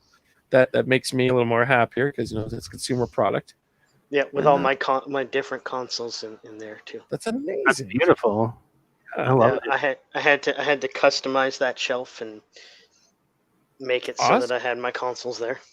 Well, we know a certain Crumb that had a new shelving unit put. Yeah. I have something similar set up for my television. I don't have as many of those awesome shelves, unfortunately. But I did. I moved one of the shelves that I had over. People that watch the show on Saturday, because I was actually like presentable on Saturday. I'm having a lazy Monday, so. I set up my whiskey shelf, so I have all my whiskeys displayed and a few other things on there. So, yeah, I had to paint the shelf too because it's one of those shelves where if you lay it on the side, you can see the other color underneath. It's just wood. Oh, that's cool. That's cool. Oh, I see it now. Yeah, that's really cool. I like that idea. That is awesome. So pretty much the shelves are supposed to be like. You're supposed to stand them up on top of each other. You're not supposed to lay them flat like that. Of course. That's really cool. That's a good idea. So how long did it take you to modify this little guy here? About 2 hours, because I had to put the shelves together, and then I had to flip them over and everything, and then eventually I had to pull off certain shelves to paint the other side so it looked like the same color. Right. That's awesome. That's awesome. Yeah, the closest thing I ever get to making stuff like that is like taking closet doors, cutting them in half, getting some cinder blocks, start putting shelves in the basement. Nothing as wonderful and glorious as this, of course. Exactly. Oh my goodness. It's pretty crude. It's like that's 2 shelves done. Cinder blocks, blah, stack like 100 pounds worth of convention stuff on them. So are you up to anything special for this Labor Day, or just relaxing like us? Just relaxing. Tomorrow is truck day for work, which means the big thing of inventory is coming in. Yeah. So I'm gonna have to lift boxes and move stuff, and that glorious, glorious back, back pain work. Goodness. Oh, at least your guys' internet is working today, and it's not broken yet. Not yet. Yeah, not yet. Not yet. See, like my Twitch channel, for some reason, it's really, really terrible. I think it's working because we're on StreamYard. Like, I don't know what the connection's like for y'all watching right now, but if we're roboting like a KI. While raiding in the room, Mr. Hop's picture kept freezing and then doing a circular loading every once in a while. So that's what was happening there. I don't know. Maybe it's the not Ken robots from Skynet trying to interfere with the broadcast. It's Nick's boomerisms. Yeah. Coming to get your stream now. Nick is sending all of his boomerang over to us. Because his stream can't be boomered. It's your stream being boomered now. Exactly. Yeah, we got to talk to that Nicky guy. It's retaliation for us building a wall. Making him just pay for it. He's putting a tariff on our internet. Did you hear the CNE might be closing? Really? What? Yeah, no. Might be permanently closing because they lost, I think they said $6 million or something over the summer. Holy shit! Because they weren't open because of COVID. All true. That time that they may be closing because they lost all that money. Wow! Like the funny thing, I remember. Like, not to get nostalgia here, but I know we got people in the queue. But I remember going to CNE for the first time when I was a kid. It was really, really amazing. And then as I got, it was like a Labor Day weekend staple was the CNE. Yeah. Right? Yeah. And basically, again, when I got older, it's everything still kind of stayed the same. And then after a while, you kind of see the paint chips coming off. You start seeing the actual the hustle and bustle affect the actual area, and it starts getting really run down. You know what I mean? And then basically, again, the crowds were never really quite the same, and it's like, goodness, wow. Yeah, that's unfortunate. It was the first place I played VR actually, because they had a VR machine there. Well, that's cool. Well, I wonder and then it kind of didn't kick off VR for the longest time. I thought it was gonna, go somewhere. It kind of just died and disappeared, and then suddenly had PlayStation VR and all that other stuff suddenly come up. Yeah, I remember the first thing that I played in VR. I played Duke Nukem 3D in VR. Like you stood on this like panel that you just walked on the spot, and you like run around, and it was really cool. It was really interesting. That was years ago. Crazy. CNA closing. Wow. Blazefire, did you have anything that you wanted to shout out, anybody? I want to shout out Kitchener Comic Con there. Hey! 2021 is coming, hopefully, Oh, yeah. Since I was only, 2020 is the only convention. Yeah, literally. Because all the other ones are gone. All the other ones are canceled.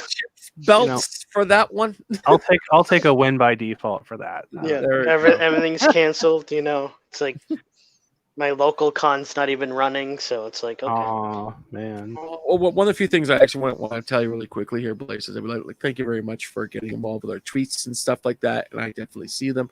I just want to let you know I do acknowledge them, and thank you. You're welcome. And thank you so much for calling in today. I really appreciate it. Now get out of here, you hoser. That's right. Get that hockey puck out of here, eh? See you, Blaze. Thank you so much, Blaze. Yeah, for people who are wondering, for 2021, we have a contingency plan in place right now. So with the way things are looking, we might not be able to hold a full event, just because an indoor event, just because like a full blown indoor event, it's a lot of stuff, a lot of moving pieces that go into it. And if this COVID stuff has not been taken care of by at least February, I would say, we're going to have to seriously consider about changing things up, because we might not have a venue, because the venue that we normally have is under construction. And I'm sure COVID has slowed things down with the construction, so it might be delayed. And everything outside of that, we're probably going to be looking at a street festival. So like a one day street festival, possibly. Something like that. So we're going to be looking into a few options, but we're not going to outright cancel. We're still going to try to have something fun to do. And lots of cool stuff. And to let you know, our friends of the Kitchener Comic-Con, we're not substituting. It's all part of the plan. Exactly. So, hey, we can't tell you what the full plan is yet, because if we can't get this little piece to work, it's like, all right. But one of the few things I will tell everyone, we have plans, and these plans are going to be grand. So basically, stick with us. The biggest plans. They're the biggest plans the bestest plans that have ever been planned for events throughout the regions of Waterloo. Corey Cannon is asking a question. Y'all fans of Letterkenny? I've not personally seen it, but I hear it's really, really funny and it's really, really good. So I'm not familiar with this. Well, you'll have to look it up. It's a Canadian. Why? All right. Wait a minute. Funny Canadian show. Letterkenny. Is that part of Kenny and Spencer or whatever? No. Okay. That's something different. Well, our last caller that we have in queue has been waiting super patiently.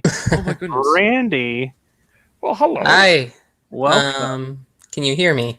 Yes. Yep. Yes. Am I better than Ken?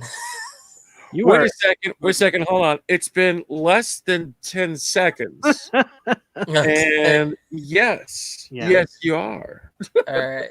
Well, I'm coming to you from my phone. That's even more wonderful. We lost watching Bowser due to the not Ken robots, and we got you broadcasting live from your favorite media device. That's fantastic. Yeah, I didn't know you could do that with StreamYard. If I would have known that, I would have probably gone on Peter Sameti's thing a long time ago. Awesome. So how are you doing today? I'm doing all right. You got me thinking about all the video game stuff nowadays. Oh yeah. Man. Cool. Did you know I actually have boycotted this entire generation of video game? Yeah, I don't have a PS4. I don't have an Xbox One. I haven't bought any games from this generation. Oh goodness. I'm really glad. I'm sorry you had to do that, but I'm glad you did. I'm happy to do it because it saves me money. And sadly, the thing that really made me go away was microtransactions. I figured if you had to pay $60, now I realize, yes, you can wait a couple months and you can buy the game cheaper, hopefully. Yeah. But you know, they're gonna get their money somehow, and they do. Yeah. So I probably missed out on a lot of years of game. I still keep up with it though. I watch Dreamcast Guy, Rich of Review Tech USA. So yeah, like I know of Ghost of Hashima. Oh yeah, I know of all the games. It's just I don't play them. I just and I watch some Twitch as well. Oh man, do you have any games that you love watching? Not really. I like to watch this one Twitter group. They're called Robot Co-op. Okay. They put in a lot of time and effort. Do you guys ever remember a show called Mystery Science Theater 3000? Yes. Yeah. Okay. You need to check out Robot Co-op because they actually have their own robots as players. I'm not joking. That's hilarious. And the funny part is that it doesn't take place here in like our time. Of course not. No, of course not, right? No, they had a whole thing. Before they were Robot Co-op, they were called Incognito Cinema Warriors. And That's awesome. so the whole idea is that the zombie apocalypse had happened. And so Commander Rick Wolf would have to, unfortunately, a scientist got a hold of him, but and made him watch bad movies. Oh, I see. I'm sorry, it's a little too close to MST3K sometimes, right? Or at least it sounds like it. So good. No, it's got like a totally different plot than MST3K. I'd say it's PG-13. Cool. Versus like what Joel and Mike had to do. So yeah, you can actually look up what is it? IWCP XP Incognito Cinema Warriors XP on YouTube, or you can also look up their other channel, Robot Co-op, which is still going. Very cool. He can no longer do the movies anymore because he almost got sued. Oh, that's wonderful! Hey, come on to a free speech. Yeah, he makes like no money. It's hilarious. It's like a one-man band. Oh my goodness gracious! Wow, it's like a one-man band. I feel sorry for Rick. I really do. I've been supporting him for years. And that's nice too. Yeah, I mean, he has a Patreon and all that stuff. Cool. Very cool. That's awesome. I don't know why I'm talking about this. It just sort of came up because I guess he's no longer going to do YouTube. I think that's why. Is he flipping platforms or just completely? He's switching completely. He makes $1,000 on Twitch. That's awesome. And that makes sense. $7 a year on YouTube. Oh wow! Well, that's a huge difference between apples and pine cones. For goodness sakes. Oh my god, yeah, it's ridiculous. I would definitely recommend the DVDs though, because you really get an idea what the show used to be, or what the idea was, and he did 2 seasons, so it's totally worth it. That's cool. Can I go ahead and also plug one other thing? Absolutely. No. Sorry, Mr. Hop. Or should I say Ron? Does that piss you off nowadays? Keeping alive here. Keeping Does that piss you off nowadays? Well, the thing is, I'm sorry, again, man. it's okay. Again, the thing is, I think Mr. Hop came first. Oh, I know. Yeah. Oh, yeah. Big time. Wait a second. Oh my god. That's horrible. I don't want to get into this. Oh boy, I'm not gonna get into that. No. Toye can go to where. I don't care. Horrible crumb. Yeah. Okay. So a friend of mine actually is putting out a graphic novel. It's called Robin Hood. I don't know what he's calling it. Cool. It's on Kickstarter. And he's 75% of the way there. He just needs about $3 more grand. And I hate to say this, but you know how our elders are? They don't want to go on YouTube and they don't want to go anywhere. It seems like I'm like, dude, you got to promote this. He promotes it on like Facebook and everywhere else, but he will not. I repeat this: will not go on Pete's Monday night open mic night, and he knows more about it than I do. Like he has all these like really great artists, like professional artists that have been in the industry that like his book. And it was I'm trying to remember. I have no idea what the name is. Just look up Robin Hood graphic novel 1. Randy, how about this? If you know me on the Twitter, send me a PM, and I'll throw this on my social media for you. No problem. All right, thank you. No problem. But yeah, and you want to talk about it's it's Camelot 331. Yes, Camelot 331. Yeah, you were saying you put a 4 in there. 314. I got confused easily. No, I watch a lot of his stuff. Yeah, I'd honestly love to talk to him. His stories. and the people that contact him. It's so sad. Oh my gosh, I'd love to pick his brain, honestly. Have you been listening to the conference calls that he's been putting out lately? Yeah, they're so crazy. The last one they were referring to him without referring to him.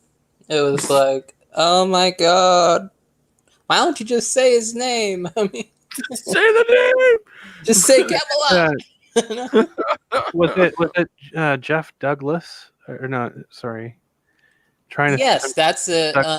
Jeff Messer, I think is how his last name is said. Yeah, I'm gonna put that. Yeah, I used to call his radio show, if you can believe that. That's cool. He lives in Asheville, North Carolina. Oh yeah, I actually visited Asheville. It's beautiful. Oh yeah, they are really, really awesome. My only complaint is probably the roads. Oh my god, they're like tiny. The barbecue there, oh my god, is to die for. Oh goodness, now I'm all hungry for barbecue now. Oh man. Did you get in North Carolina? There's two different types. Okay. There is what is it? Molasses based barbecue, and then tomato based barbecue. Which one did you get? It had to have been the molasses one. Oh god, you got the good stuff. Yeah, it was good. It was. I can't remember for the life of me what the name of the place was, but it was like this hole in the wall restaurant, and it was like a greasy spoon. Amazing barbecue. Yeah, I lived in Charlotte, North Carolina for probably 31 years. I mean, I've talked to you about this before. I mean, that's why I've been to Ichiban Con so many times and all that. Because it was in Charlotte, Concord, and all that. Dig it. But yeah, that's what I grew up on when it came to barbecue. I grew up on the not the tomato. I've been told that North Carolina has this tomato-based barbecue. I'm sorry, I'm laughing. But there's the molasses stuff is just great, and it comes from Lancaster. Is from where it originally is from. Oh, that's so good. Yeah, that's awesome. And that stuff spread, I guess, fast. Yeah, I'm talking really old lore now. It feels like. Yeah, also, now if you're ever in North Carolina, I want to go out and spend $100 on a fucking propane tank and get the barbecue all lit up. Oh man. But yeah, if you're ever in North Carolina, pick up. There's a soda. It's called Cheerwine. Cheerwine. Okay. Yeah, I recommend this to everyone. You have to try it at least once. Okay. It's kind of a cherry Coke. That's I was going to say, thing I can better than cherry vanilla Coke diet? It's better than cherry Coke or wild cherry Pepsi. That's for dang sure. Diet? Sure, diet too. It's awesome. It's like, oh yeah, I got this cherry Coke. Great. You touch the can, they also make diet cherry Pepsi as well. Oh, that sounds so good. I mean, I'm sorry, I messed that up. Diet cherry. Diet Cheerwine. Good lord. Diet Cheerwine. Okay. All right. Got it. Yeah, so you can have that diet as well. But that's cool. Yeah, that's if you're ever in North Carolina, you'll see it everywhere. And then you'll see it in South Carolina, but you won't see it in Georgia. And it'll get harder every state you go. I'm assuming it's not available in our province. Yeah. Yeah, it's just a local thing, you know. I dig it. That's cool. That's cool. Yeah, there's a lot of good stuff for local brewed and made. Yeah, so Crumb, you said you found it, right? The Robin Hood? Yeah, you said it was. Yeah, I found it. I posted it in chat there. So check out that the Kickstarter. Thanks, because it's based on his screenplay. He claims that if you're tired of seeing the same old Robin Hood, this one's supposed to be based on like the real life Robin Hood. Oh, okay. It's a play that, like I just said, screenplay. A stage play, I guess, is technically what it would be because he used to actually produce it. That sounds wonderful. That's awesome. Yeah, I know I'm going 50 miles an hour on my voice here. Oh, that's okay. But, hey, that's why I was able to go to broadcasting school, though. Like Mr. Hop was in broadcasting, right? Darn tootin'. Well, thank you. You got to get it out. You got to get it out fast, so you can get the info out. Yeah. Oh, Crumb. Yeah. My last name is Scribner. Scribner. I've been messing it up.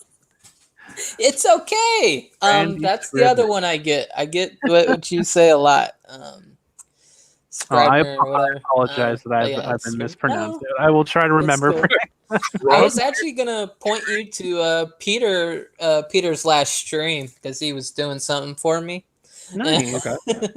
He was doing a commission for me, and I was just gonna say, "That's how you say my name."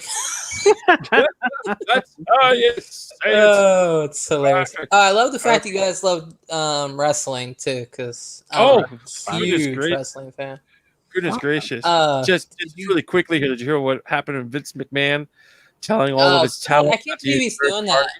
Well, that's just oh my gosh! How long has it been since Paige has been on camera anywhere? You're talking about how long WWE television? Are you talking about Paige? How long she's been on camera for? How long? Yeah, how long? I mean, how long it's been since you've seen her? Like on Raw, SmackDown. It's been a while because she got like one of those major injuries. So then she started doing the Kabuki Warriors, and then they kicked her butt. I guess you know what I mean. Yeah, exactly. And then Paige is off. Oh wait, and then she did what was it, backstage? For a while. You got it. Yeah, but she's great on Twitter and stuff like that. So basically, having Vince McMahon say, "Hey, you know that little Twitter thing you got there? Yeah, no, it's Twitch. Man. Yeah, she makes I said 45 grand a month, almost a year. Crazy. Yeah, and of course Vince can't have that. You know, he's a billionaire. Yeah, she's actually changed everything over to her real name. Although Vince claims that he owns all their real names. And, that's the funny thing about a claim. It only stands up as good as it will before. Yeah. Oh well, somebody said it's in their contracts. I can't see it really being in their contracts because I wouldn't be. Then surprised. you couldn't wrestle under your real name when you go back to the independent scene. There's definitely that. Plus, on top of that, when it really comes down to it, I think McMahon's being really, I want to say selfish with all of this because, again, you know, we're here in a pandemic times. T-shirt sales are not the best. Plus, on top of that, what is he going to do when Roman Reigns and AJ Styles, the Phenomenal One, basically goes, Vince, no. Yeah, I know. One of his top guys. And there's AEW right down the street. Yeah, literally. True. Same state, right? Still. You got it. You got one. My goodness. But yeah, and then he doesn't really own AJ's name, and he doesn't own Samoa Joe's name. He leases those names. Plus, remember one thing before we get too much of a tangent here. Basically, these are contract for hire. They're independent, right? Exactly. Independent contractors. So this is going to open up a whole bunch of legal stuff really, really quick. Because they're employees, that's one thing.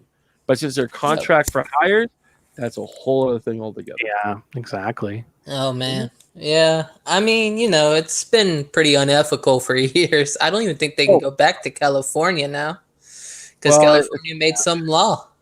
Yeah, if you're an independent contractor, there's some sort of catch. So, no, you got it. I can't remember what the law was, though. I can't remember verbatim either, but long story short, your contract employees must be treated as actual employees moving forward. Right. That's because of Hollywood productions and stuff like that. Because they were loopholing through the contract for hiring and stuff like that. So, they really changed the game there. So I think Vince is going to get in a lot of trouble. But however, the future is not for us to see. Sarah. So we'll see exactly what takes place. That's true. Well, thank you. What do you guys think of the Thunderdome? I know Mr. Hop is really excited about that. Well, as I mentioned to Crumb very quickly here, one of the few things that Vincent Kennedy McMahon has been trying to do. Everything now. Yeah, exactly. He's been trying to control the fans. And guess what? Everyone's on a flipping television screen and he actually has at his fingertips. So, interesting. Very, very interesting. Yeah. But if you can't get a real audience in there, it's just not the same. And the canned audio is the funny thing is it's better what it used to be. And Vince, and when it comes down to it, McMahon is really a control freak. So it'd be interesting if he keeps that or not moving forward. But again, we're gonna have to see what happens. Yeah, definitely. Well, thank you so much, Randy, for joining us and calling in, and thank you for wonderful topics to talk about. It was great. Yeah, thank you guys for creating a really cool show. Yeah, thank you. Thank you very much for stopping on by and checking All us right. out. Absolutely. Okay. Now, get out of here, you hoser. Yeah, what is that, eh? Randy, yes. Get out of here. What is that? Get out of here. My goodness. No, this has been a wonderful Labor Day, wonderful show. Yeah, it's been absolute fun. And people were wondering what our topic was today. Right? Our topic is you. That's right. Black Rage. Black Rage! Oh my god. Such a good show today. It's been so awesome. For sure. No one else. No, our queue is cleared. All right. We awesome. are cleared. Awesome. Yes, exactly. Yes, man. Our topic is you. Our topic is you. Action Toy says, slept the day away. Oh my goodness. I did too. I was like napping like all day. I think everyone was just napping. It's like, oh, today's Monday. Today's been canceled due to lack of interest. Just sleep. Exactly. And also on top of the Action Toys, he's really putting some really cool stuff together. So if you get him on the Twitter, absolutely check all these wonderful people out. Oh my god. No, we have lots of interesting stuff. Now I have like so many ideas for shows. I have to reach out to Camelot 331. Yeah, that Camelot person. Because like I want to talk about this whole video game situation, whole GameStop situation, and he is like dead center in this because like the whole thing about GameStop, you've heard about what they've been doing, right? Yeah, we've been talking about this. Which one? Which aspect are you leaning towards? Yeah, about how like they've just been like pushing people for pre-orders and things like that, and then they're closing stores. And if you had a pre-order at a store that got closed, too bad, your money's gone. Yeah, so that's what we were talking about from earlier. Okay, gotcha. No, that is some pretty fucking scummy business tactics. There is so much to dig into in that topic. Oh, that just gets me angry. I'm not even an avid video game crazy. Yeah, so crazy. The only video games I want to get is the old 8-bit games like Frogger and Pac-Man and Dig Dug on my cell phone. That's really about it. Everything else is like, hey, you bought our stuff? You're not gonna eat your product. What? And we're gonna keep your money. Yeah. What? And we're going out of business, so you can't fucking sue us. Exactly. Oh, that's just fantastic. Yeah, let's get this guy on here. Yeah, I mean, like, I really would like to get to pick his brain about a number of things, and like, oh my god, yeah, there's just so much to the topic. It'd be fun, but however, Friday, Saturday, Tommy's coming on. Friday, we're getting Tommy Tallarico. If you did not join earlier, and you don't know what we're talking about, we're not having a regular show on Saturday. We're having our regular show on Friday, and we're going to Friday live broadcast. Tommy Tallarico. He is the creator of Video Games Live, the concerts Video Games Live. He's a headliner in that as well, and he is also bringing back the Amico in television. Yep. And I'm pretty sure that Tommy's not going to pull the stupid Game Shop BS. So honestly, it's just been really curious about the community. So he's going to have all the details about how you can get your very own in television, how you can get a part of that, what games are coming out, all this sort of fun stuff. So exactly, Nerdy, it is a Friday show. It is a Friday show. That is very, very cute. Intel A Vision. That's what we talking about. Oh my goodness. That's fun. Don't miss it. It's going to be a ton of fun. And we're going to give ourselves a break on Saturday. We'll be right back to regular scheduled programming after that. Should be good times. What are we going to do on Saturday? I don't know. This is weird. All this free time. I know. We've watched what 23 shows so far. We have that was our 22nd. It was our 22nd week.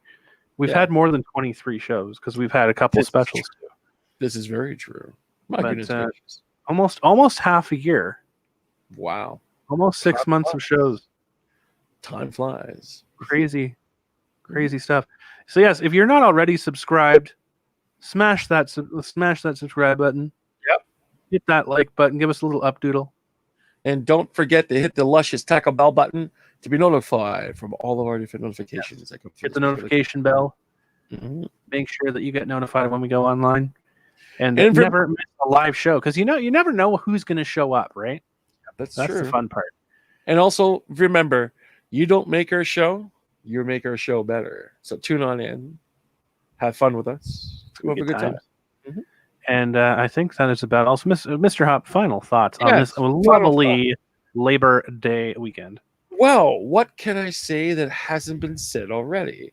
We had a fun time. We brought people on the show. We basically got reacquainted with a whole bunch of people who've been supporting us behind the scenes by going through our Patreon, just saying hello to us on Twitter and Facebook and stuff like that. And, basically giving back to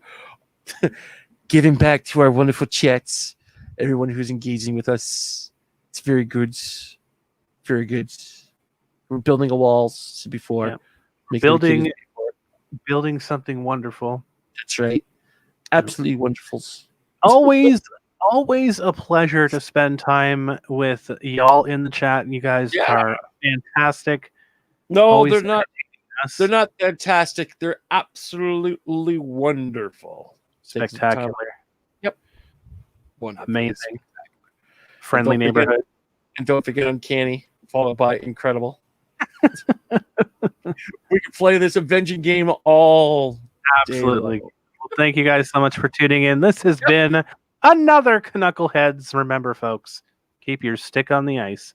Bye-bye. Cheers.